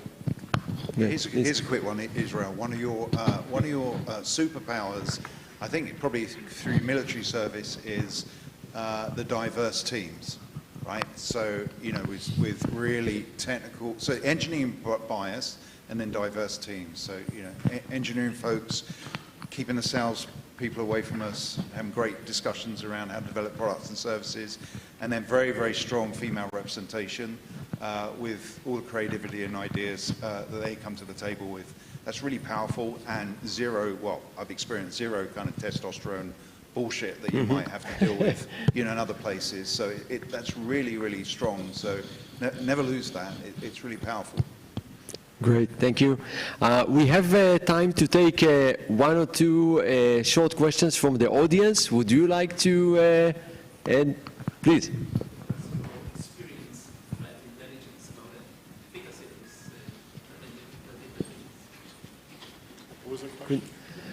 The question was about threat intelligence, right? And the efficacy and the contribution of this, right?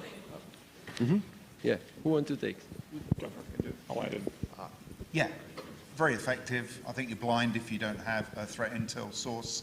I think, you know, a number of different sources. I mean, it's just another feed in, but you have to contextualize what's going on the outside and read the tea leaves. Geopolitical is super, super important, as are other factors, as we saw with, you know, kind of even biomedical, right, with pandemic, etc. You know, all these kind of world events and ripples, etc. You have to have your finger on the pulse of many things, not just the technical risks as well. just add, yeah, trusted threat intel sources that won't cloud your operational capability. Sometimes you get all these extra bits of data. What do you do, right? I mean, you go this way, and you miss something. I've seen this many times. You miss something on this side. So as long as you have a good operational capability to handle the trusted source, it's very valuable. Just want to add on to that, right? So threat intel, right, to a certain extent is trying to get ahead of the attacker, right? So to understand whether you are being targeted or a campaign is actually being launched against you before the actual attack actually occurs. So it's important to get ahead of the game by having threat intel rather than wait for the attack to happen and then your organization need to react swiftly to it. Great. We can. I see that there are more questions. So we haven't succeeded so much with diversity in the panel. So let's be better with the questions. So please, yeah. So a lot of people have said to me during my career that CISOs and large enterprises have huge budgets, and they're interested in spending all of that money, so they won't look at products that are less expensive, even if they're excellent. What do you think about that statement? No, maybe I take that. Nobody has deep pockets that has money that is you won't finish spending, right? Although you have budgets, and sometimes the board actually recognizes cybersecurity is a risk and is willing to put in the budget for you, right? There is always the CFO that tells you use your funds prudently, right? So as a responsible so-called senior management executive, right, you would not want to spend, right, 1 mil for a solution that can be taken care by another solution that costs 500K. Yeah. So prudency is still the name of the game here, right? Although you have the budget, you still need to answer to your CFO to use funds wisely. And just to quickly add, percentage of IT budget that CISOs get. We always look at the percentage of, that's the one arm wrestling tool we have, right? What's the, oh, you've got 2%, 1%, 5%, but the IT budget's increasing, security budget's decreasing. We want to see them both increase. Goes to your point earlier about the CISO getting a seat at that table. And I think that's changing. I think we've said here that's changing. So budget allocation, very important. Justifiable spending of funds, to your point, equally as important. So if it can be justified, there's money there, but you need to be prudent. Yeah. Maybe just one point, and I'll be brief. And I think what's big for us is diversity. And to your point is, yeah, we don't have unlimited budget, but we tie our capabilities to the risk that we manage. We manage a lot of risk at Chevron, from political to execution to natural disasters. Cyber's in that same framework, but we look at diversity in the products and the partners that we go with. We don't just go with the large partners because they think different, they provide solutions different.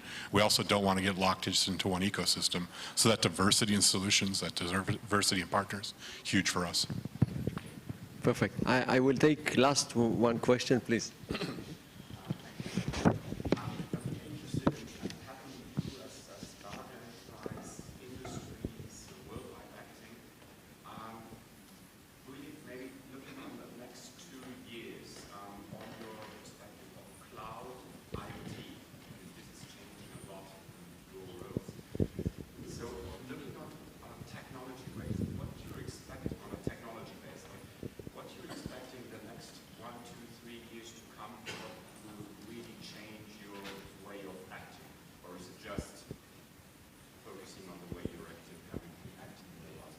Okay, so I'll just repeat for people who couldn't hear. So you're asking about the 1, 2, 3 years regarding cloud OT, right? And what are the plans or the dilemmas, correct?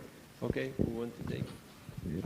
Yeah, take a first swing. So convergence, IT-OT convergence, convergence of teams, convergence of technology, horizontal communications across OT, vertical communications across OT, which means cloud connectivity, proliferation of IoT devices.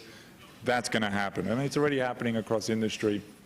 The second thing is how hardened those devices become. That's new, right? There's regulation driving certain cybersecurity elements on these self-contained IoT devices that didn't exist in the past. So that's going to change. So if you're a creator of IoT devices, you should already be thinking about that, I'm sure, or you're going to help augment some devices that aren't doing that. So they're the two things that I'll be thinking about. Yeah, the only thing I'd add is, and it goes maybe back to regulation, and we're already looking at how to use OT and IoT devices in the cloud. We do that in some aspects, but what we're running into is governments regulating the availability to do that. And so it takes partnership between us and different governments and then the providers to make sure that we can do it containerized, safe, and demonstrate that we can do it safely for the operations that we run globally. Yeah. So to your question, right? Personally, I think the cyber-physical integration is important in the next few years. We have organizations that no longer have CISOs, they have CSOs, cybersecurity officer, which takes care of both the cyber area and also the physical area. And we have organizations that actually combine security operations center, which has cyber analysts together with physical response specialists when there is an intrusion to the physical aspects of the buildings or the offices. So I think in the next 2 to 3 years, right, this integration, right, is very important for organizations to consider. I will just add one point. When we're talking about cloud, we cannot imagine now that there is only one cloud for all the world. There is one cloud for so many regions where they want to keep some data in their, let's say, in their territories. So we switch the thinking, but in some way we have to duplicate part of it. So we have to follow, to support the different people, and we have to support the shortage of HR one more time. Mm-hmm. Great. So I think that we are coming to the end of this session, and I'm really excited to have this discussion. I wish I could have like 1 hour every month or whatever with this forum. Such experience and the top CISOs from the largest companies in the world. So thank you for joining us, and thank you for the questions. And we're in a minute we'll move to the next panel. We'll just ask you to stand and we'll have a picture of the panelists. So thank you very much.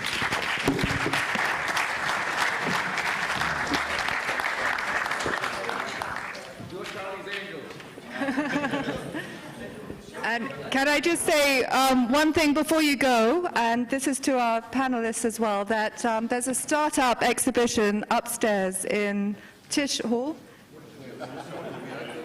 I know, I'm just going to say, at 6 o'clock there will be a happy hour with milk and honey whiskey. And I'd like to think that you'll stick around and then come and join us at the startup exhibition for the happy hour with Israel's best single malt whiskey. Thank you. Well, stay with us to the investors panel right now. Okay. Spencer, thank you so much. It was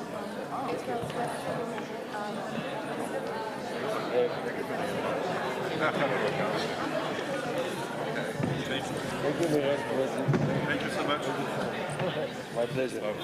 Yeah. Great. So. Gotta go home.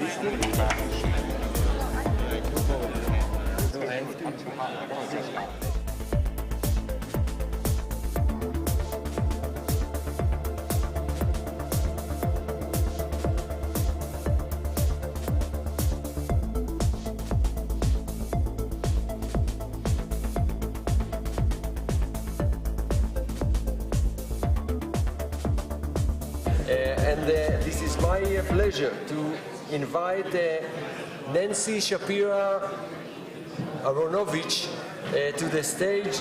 She's the Senior Business Development Director of Gartner Israel. So Nancy, please.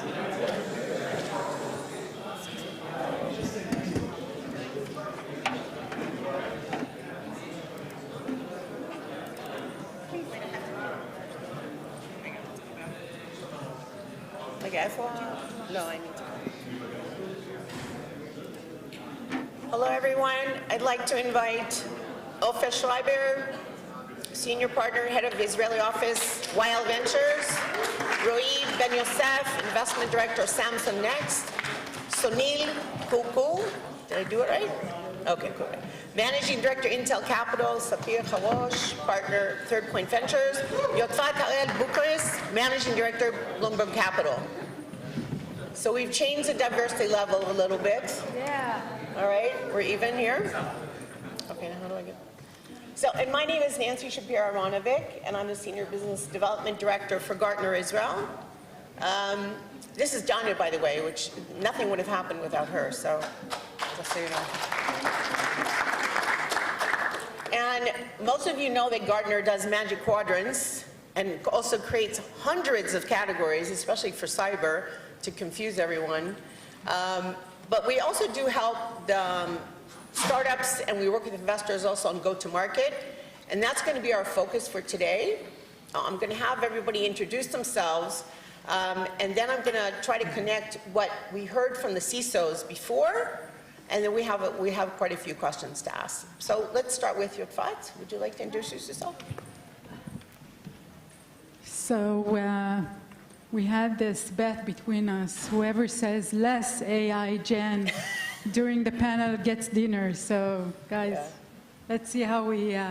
see how that works. Yeah, how that works. So hi, everyone. Good afternoon. I know it's a tough hour, 5 o'clock. You've been here for many hours now. So we'll try to do it very interesting. My name is Yotfat El-Buchis. I'm the Managing Director of Bloomberg Capital. It's an early stage VC investing in B2B software, just software. We have quite significant portfolio of cybersecurity companies. Only in 2021 and 22, we sold 6 companies in the cybersecurity space. And in addition, I'm also a board member in the Weizmann Institute and the Discount Bank, and chairing the cybersecurity committee of the board. Hi everyone, I'm Sapir. I'm with Third Point Ventures. It's a VC that affiliates with the hedge fund, Third Point. We invest in companies from their earlier stage to the IPO, and even after that, focusing on cyber, data, and enterprise software and infrastructure. We did a few significant companies in the cyberspace like Sentinel-1, Sysdig, and many others, and we expect to do more here in Israel. Hi everyone, Sunil Kokore, Managing Director Intel Capital. I think most folks know Intel Capital. We're the longest, one of the longest tenured venture capital firms, strategic venture capital firm, been around 30 plus years now. Cyber has been a major part of our portfolio for many years, and we've had a presence in Israel for a long time. We have 3 members of our investor team here, Roy, Yoni, and Shura, that you guys should get to know if you haven't done so already. Thank you for having us. You should call them here, there'll be a bigger audience. Roy Ben Yosef, Samsung Next. Essentially, we are an index opportunity fund for Samsung, meaning that we invest small amounts of money in a lot of companies, almost 100 companies per year in the last 2 years, in companies that, according to our thesis, would be in significant areas to Samsung's growth. So not specifically directly connected to what Samsung is doing or what it wants to do, but where we think strategically it would matter. And I lead the thesis on cybersecurity, among other things. Good afternoon, everybody. My name is Ofer Schreiber. I'm a partner in YL Ventures. We've been investing in Israeli companies since 2007. 100% focused on cybersecurity for the past 10 years or so. Currently investing out of our 5th fund, $400 million in size. Focus on early stage, leading seed rounds and investing in follow-on rounds as well. Well, thank you, guys. Oh,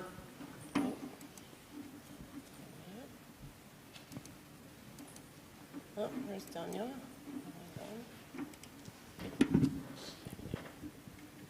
All right, we're stuck. Dania, or can you guys move the slides? It's stuck here. Oh, there we go. No. So we have a lot of questions today, but before we start, we do have a limited amount of time. I also want to leave 1 or 2 for the end, for if we have time for the audience. But I just wanted to bring up some points because some of the investors weren't in the room when we had the 2 CISO panels. And my impression from that, and it's something that I'd like you guys to speak to, is that the CISOs were giving very practical advice for the startups. Some of the stuff that maybe is not so interesting, right? They're talking about budget. They've got, you know, allocated budget, and they've got discretionary budget. And that discretionary budget is maybe being made a little bit smaller this year, okay? And just, you know, I think the big word was partnership. They want the startups to come to them with a partnership. And they want them to say, we want to work with you guys together.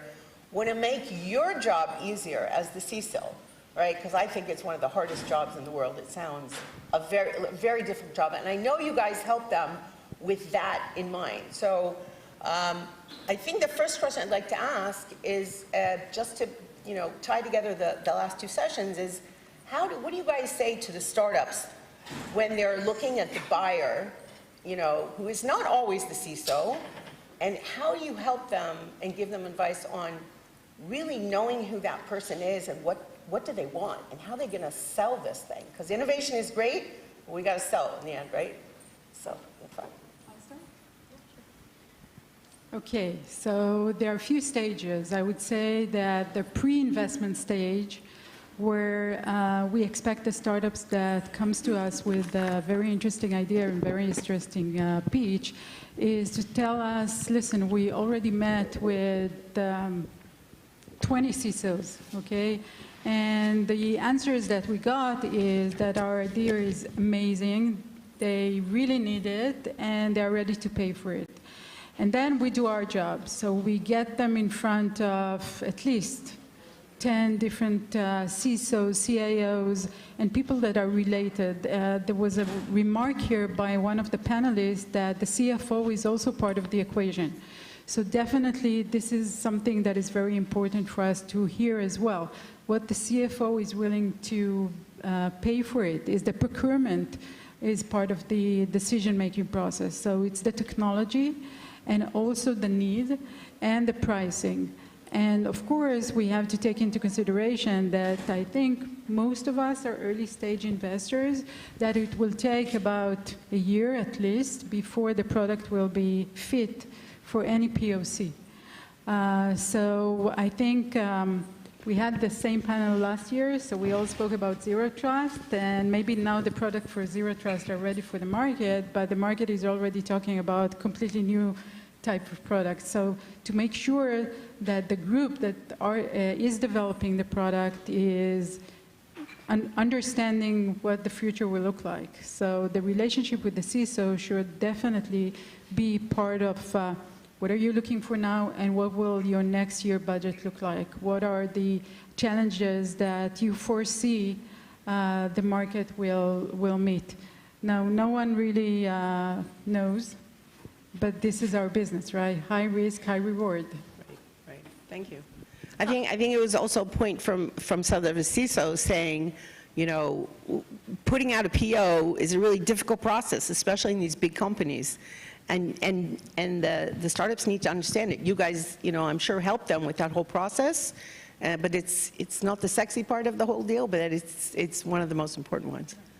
I can add to that there are a few things before you sell to a CISO. I think one thing is to make sure you're talking to the right person in the organization. Most of the times it's not the CISO. Maybe it's one of his team or her team. So I think it's very important to talk with the right CISO and to target your right customer. It's also critical to understand if they have the pain or not. Just invest time in companies that matter or not. So if you succeed in POCs with, let's say, financial services, just try to repeat this success with more and more companies in the same space, the same level, and not try to, you know, spend it at the time on maybe SMB or mid-market in the earlier stage. This is one advice that I can feel, and from the CISO perspective, I think that they don't care about your vision or your presentations that look very good. They care about how you can solve them a real problem right now. It doesn't matter how it's going to be in the future. If they have the pain right now, they're going to pay for that. Thanks. I can add a couple of tips which I think are mostly relevant for Israeli cybersecurity entrepreneurs, but not necessarily. The first one is in-person meetings are very important. We talked about relationships and building real partnerships with your customers. I mean, we've been through COVID. We all understand that we can do great things via Zoom.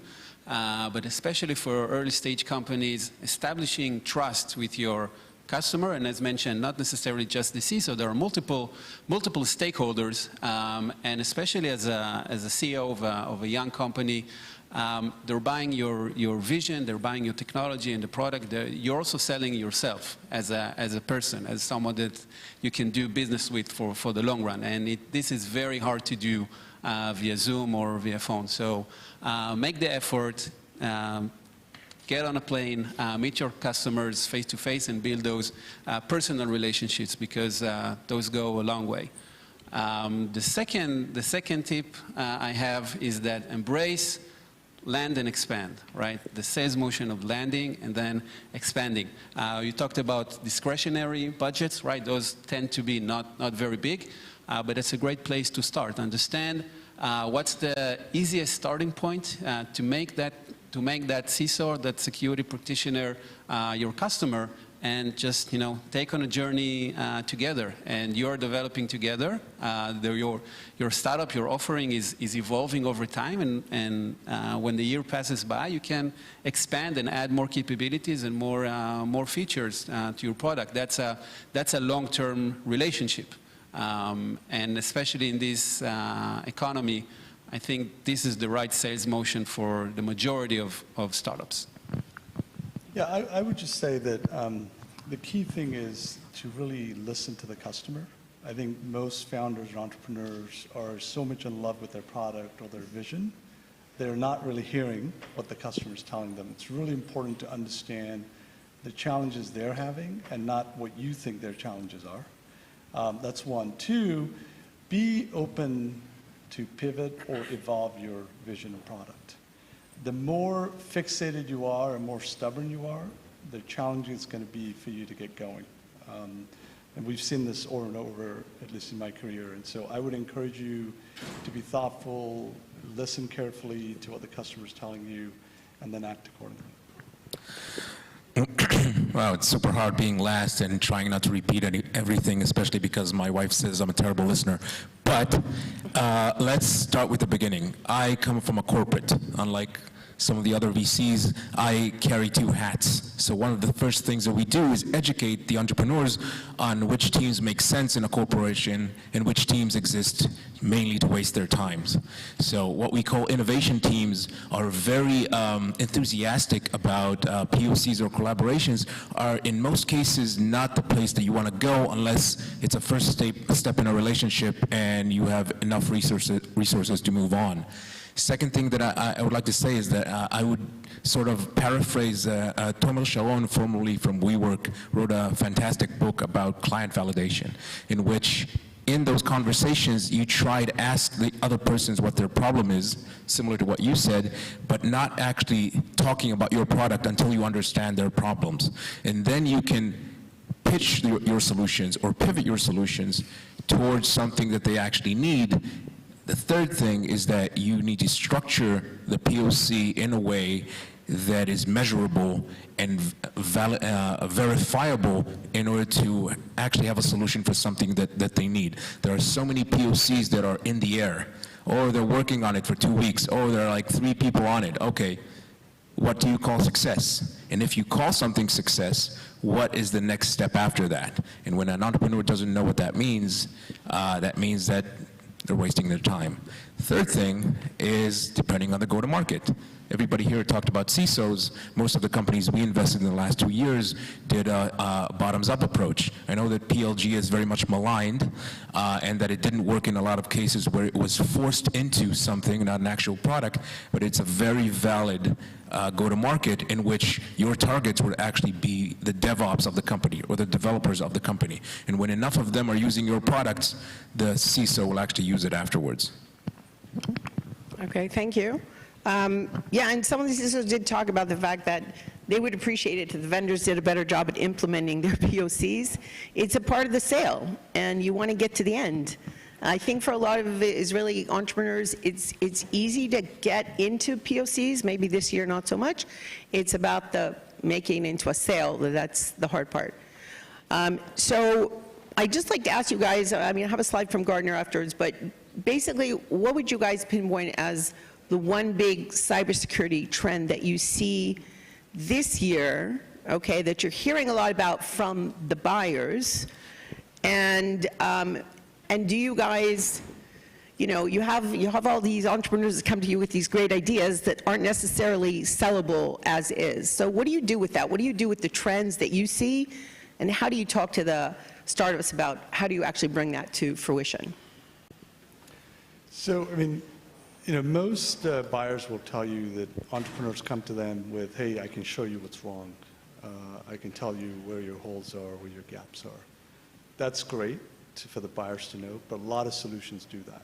What the buyers really want, from at least our conversations with CISOs, is can you give me actionable ways to deal with the problem?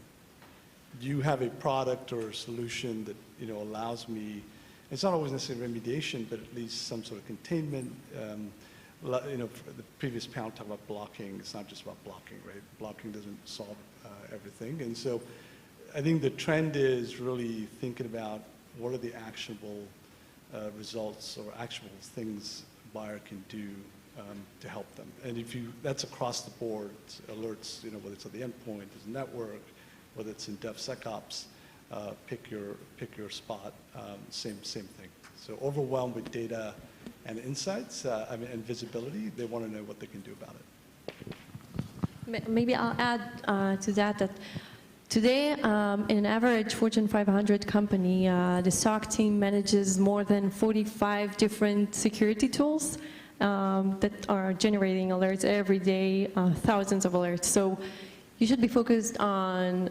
optimizing their job. You're selling to the right person, right? They need to handle this dashboard, this alert system. So you should pay attention to what they have to deal with and to optimize their job. They have a capacity of how many dashboards they can handle. So I think the automation that you mentioned and the optimization efficiency of their work is important. Yeah, I think that now more than ever, security vendors need to talk about ROI, like tangible ROI.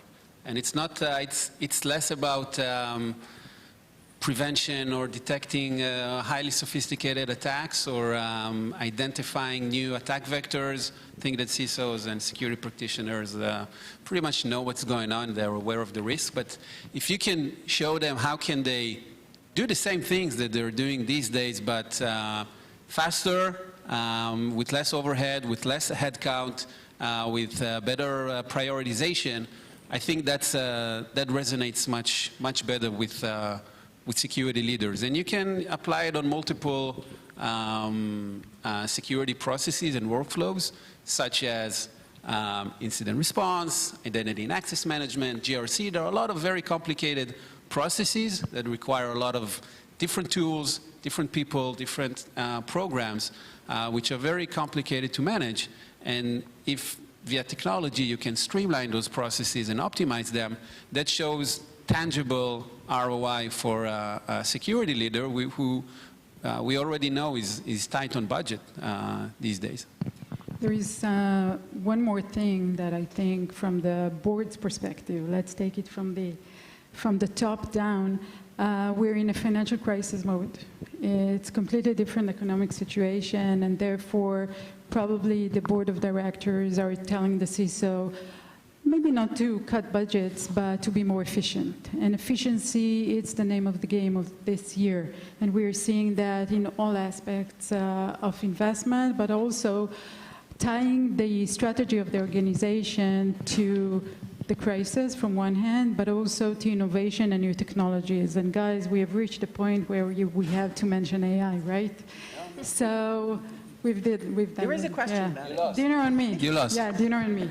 So the AI and generative AI that all boards of directors are asking the question to their development team these days need to be answered also by security.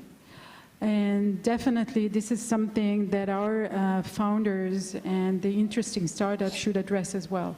It's maybe not for tomorrow morning, but definitely AI modeling and AI tools for developers and so forth need the answer that the boards are looking for. So definitely efficiency, you're absolutely right, and ROI is super important. It's always important in any product. And the one unified dashboard at the SOC that will help the CISO to actually see everything on one dashboard and be more efficient, this is also important. But making sure that the CISO is always attached and very much related to the company strategies. And this year, we are seeing new strategies in most of the big corporates talking about efficiency, but then again, have to deal with innovation and AI. Right. I actually have nothing to add, but I do want to talk back about AI security. AI security was technically a trend 2 years ago. But all of the companies that were founded back then found that there was no money in it. So they all moved to observability and efficiency performance. So it would be very interesting to see if those companies or new companies will actually attack that and find that there's money in it, because there wasn't. I think it's a good point, and I think that also, one of the CISOs that was on the previous panel, kind of threw out a challenge there, and he says, I see the attackers using AI. I want to see the defenders using it. It's lower the bar. Yeah, definitely. Sunil, did you want to say something? Okay. Nothing on AI. Okay. I just want to get. We've done enough on AI. Yeah. Let me just try this. So this is, what Gartner loves to do. We group things in different types of trends, and one of the ones that I highlighted that I would like to talk about and ask you guys about is, because I think it impacts Israeli companies maybe more than any other trend, is that the trend of consolidation of vendors. Gartner's looking at a huge increase in the trend towards this. This is from one of our surveys. From CISOs, it's up 75% would like to see fewer providers. That's not to say they're doing it, but the trend is definitely going up quickly. And I think, as we all know, Israeli companies are really good at creating niche solutions. That's where the innovation comes from. And the question that also Yaniv asked before is, how do you balance the innovation and what we're talking about is bringing the business value, showing, helping them be more efficient. So what do you guys talk to your startups about do you talk to them about this and look at their niche offerings, and how do you put that in a frame for them and say, listen, guys, we need to be practical. This is very innovative, but maybe right now we need to go into a different direction. Yeah, look, this is a debate about best of breed versus platform, right? So when CISOs are thinking about consolidation, yeah, they do want to manage less vendors, absolutely right. In some cases, people are managing 400 or 500 plus vendors in an enterprise. They want to reduce that number.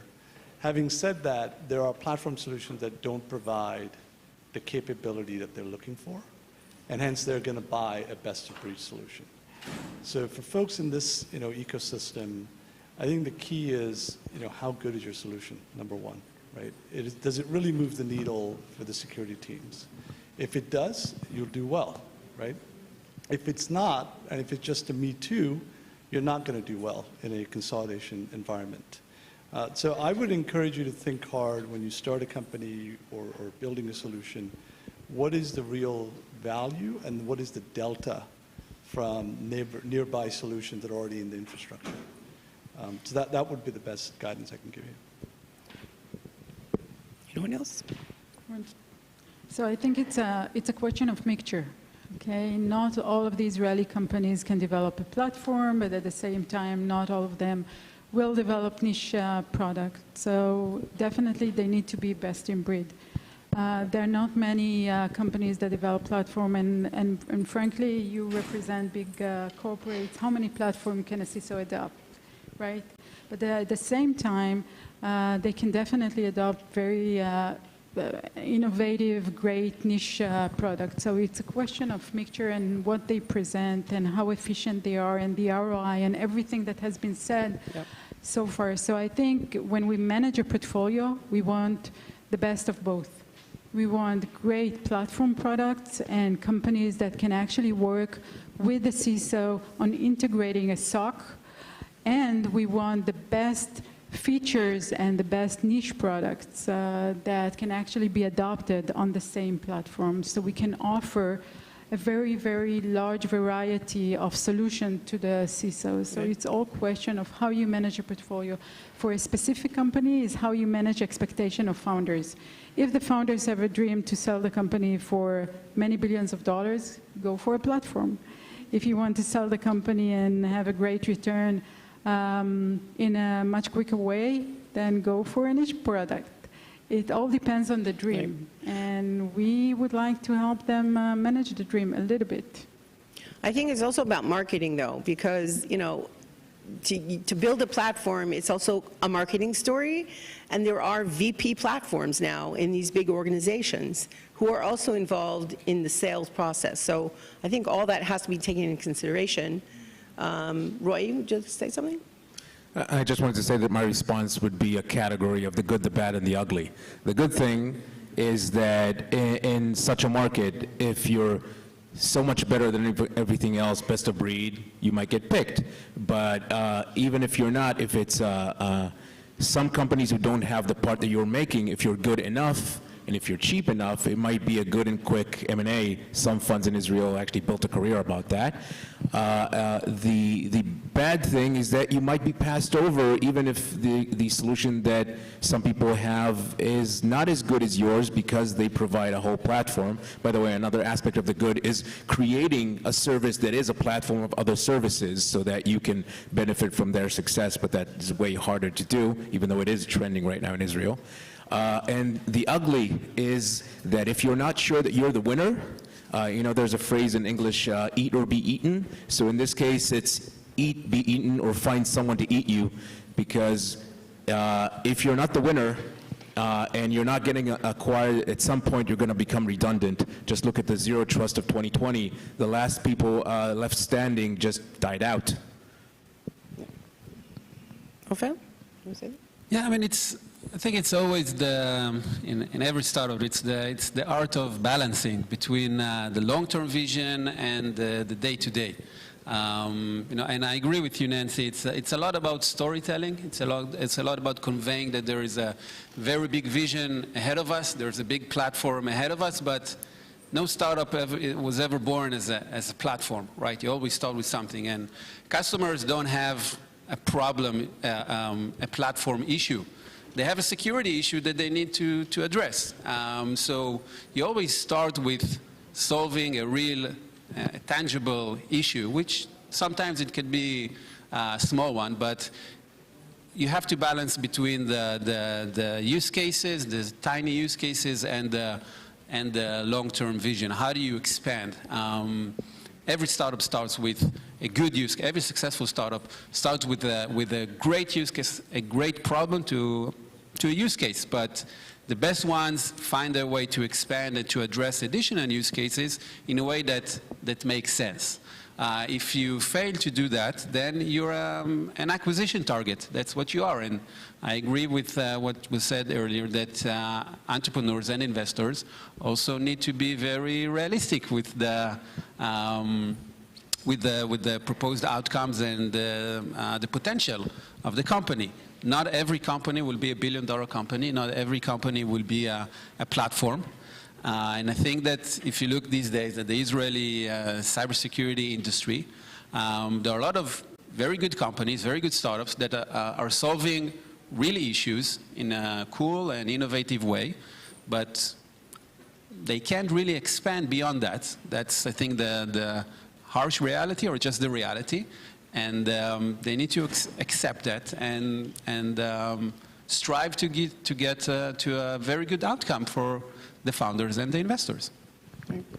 I think that's a good point. I think the theme here is practical, business value. And I had a conversation once with one of the privacy analysts talking to a vendor, and he told him, I love your solution. I think it's amazing. I'm a privacy guy. I get it. It's sophisticated.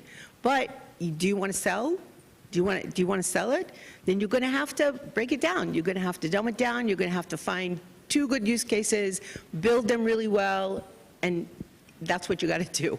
So I think the big word here is practical this year. And the 2 areas where Gartner sees the consolidation being the strongest is the data security and the platforms and cloud native, the CNAP, and the application protection platforms. Those are the 2 places where there's going to be the most consolidation.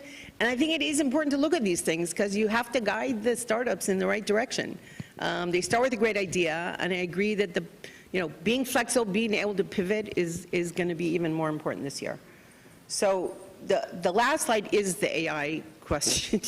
We can come back to it, but basically, it's a disruptor, but it's also an opportunity. I mean, Gartner sees it as an opportunity for security vendors, and they see it in different ways that you can use it to become an opportunity. So if anybody wants to say anything else about AI, and if you have companies that are actually, I mean, everybody's got to say it, right? Marketing-wise, everybody's got AI, right? But what's the opportunity here, as you guys see it, for vendors?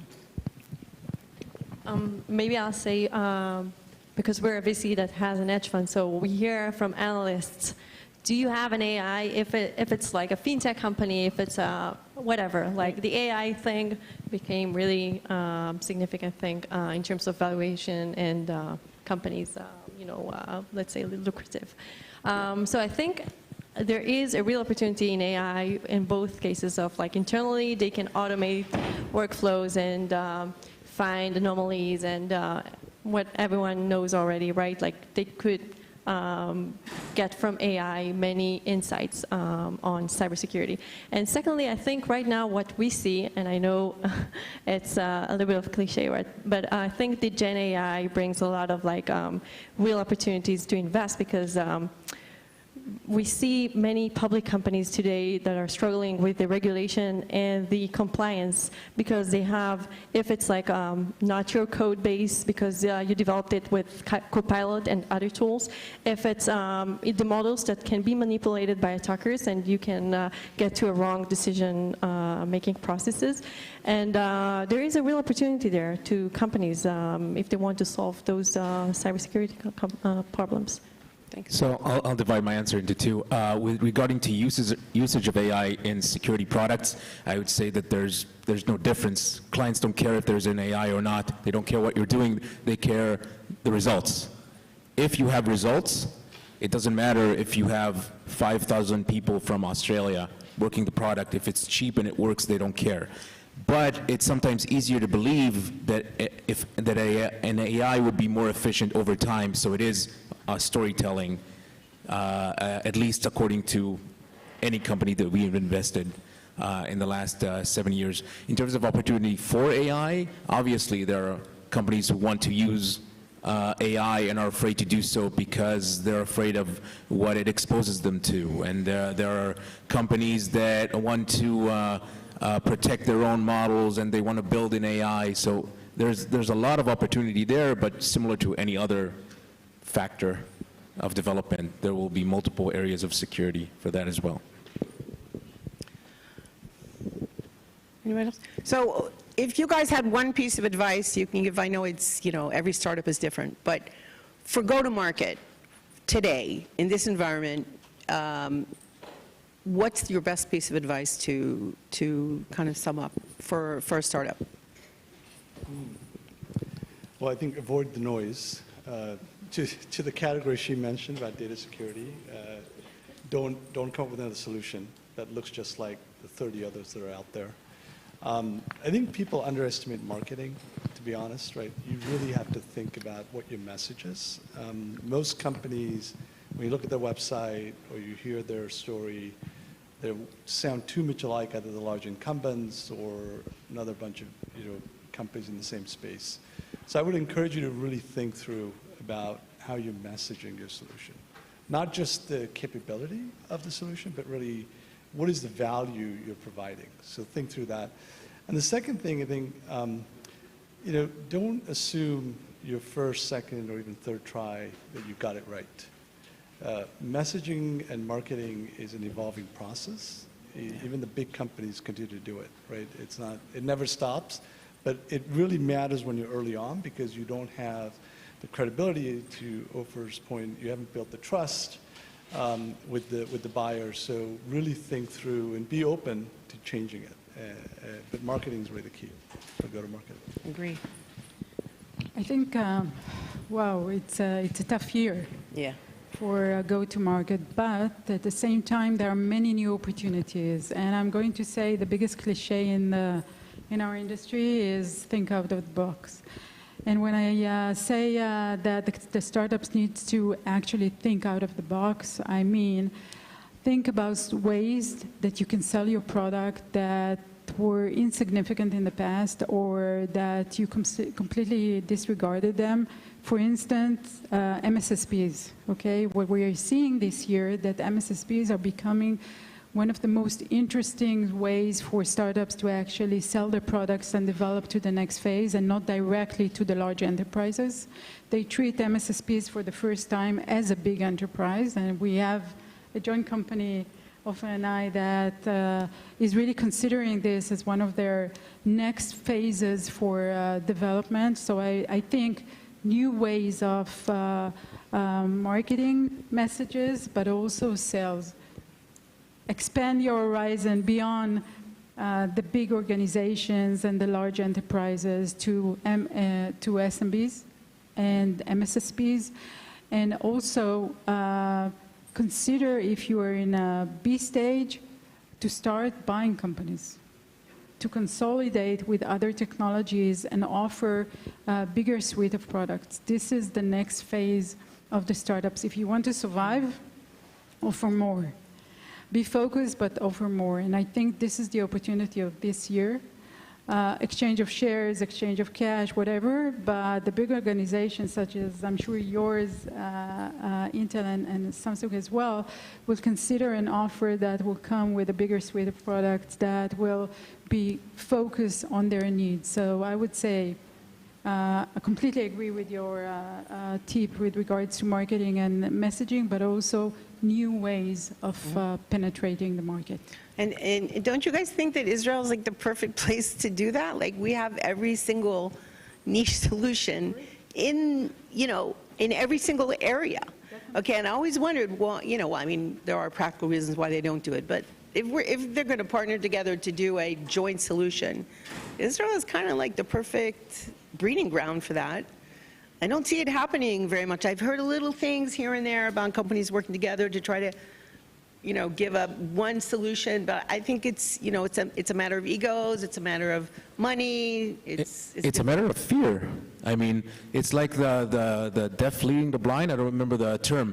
The problem with most of the Israeli companies is exactly what Ofer said: creating personal relationship with their clients. Right. If all of them are here and their assets in the Far East and in the U.S. are not as significant, then working together would not actually solve much of the problem until they do a whole reorg of working together. So could be exciting, but I'm not sure that's a solution. There's a lot of practical problems to it, but I think as an idea, I mean, if it's going to happen anywhere, I think it would be here. Everybody knows each other, right? That's why everybody in cyber here. It's a good thing and it's a bad thing. Everybody knows each other. 1 degree separated. Merger of equals, yeah. Hey.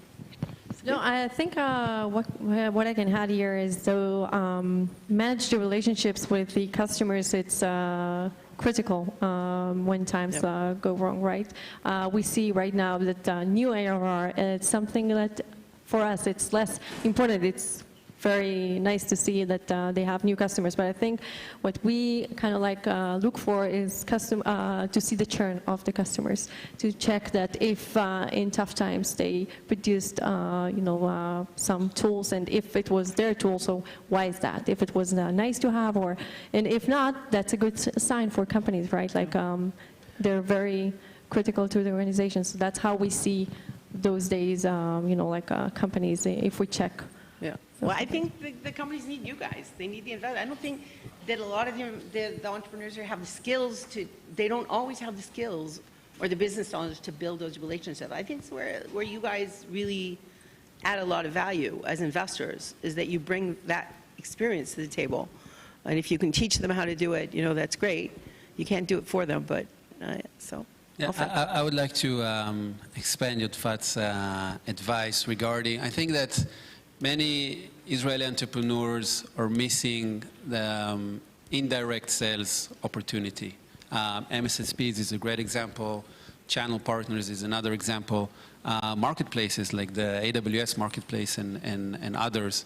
I think that most entrepreneurs are accustomed to direct sales, speaking directly with your customers. I think that's the right thing to do for an early stage company. There is no alternative for having a direct engagement with your customers and understanding their pain points from in a very direct way, but it's not scalable.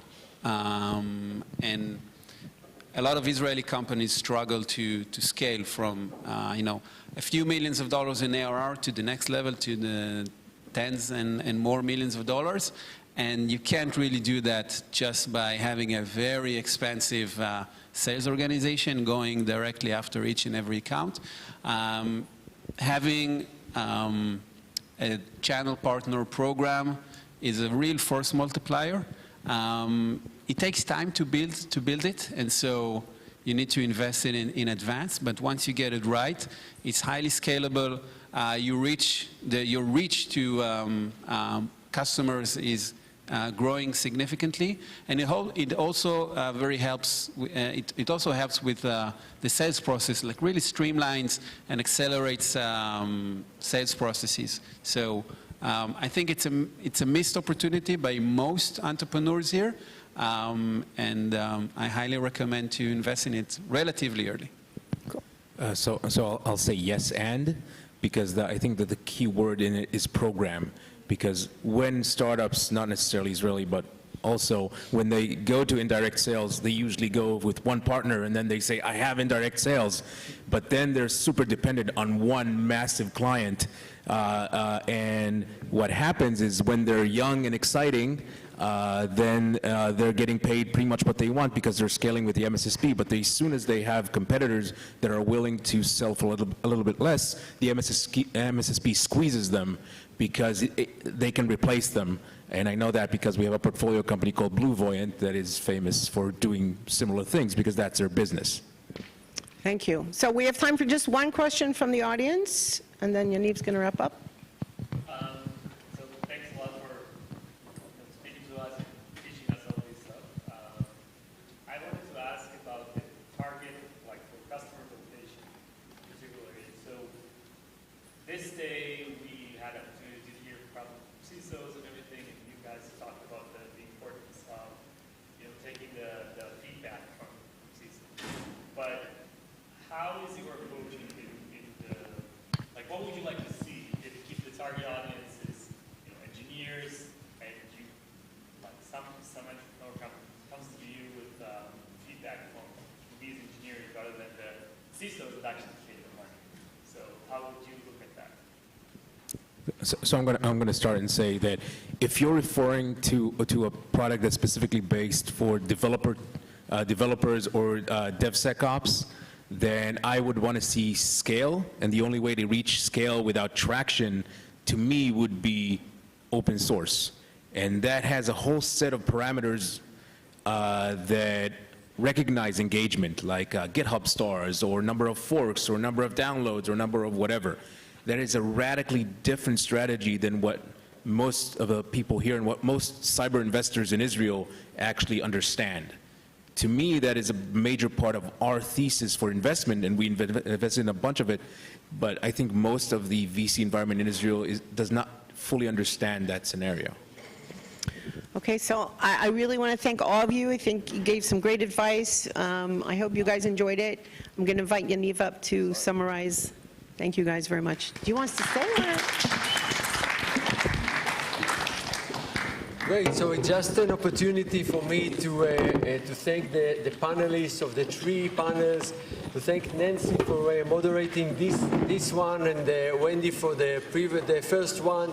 To thank Dania for all the work that was towards the event and during the event, and to thank you, the survivors of this long afternoon, for being with us all this journey.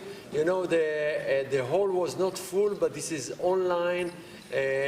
Was recorded, so it will be heard, and the messages will go over this campus. So thank you very much, and enjoy Cyber Week, and stay here in Israel. Thank you very much.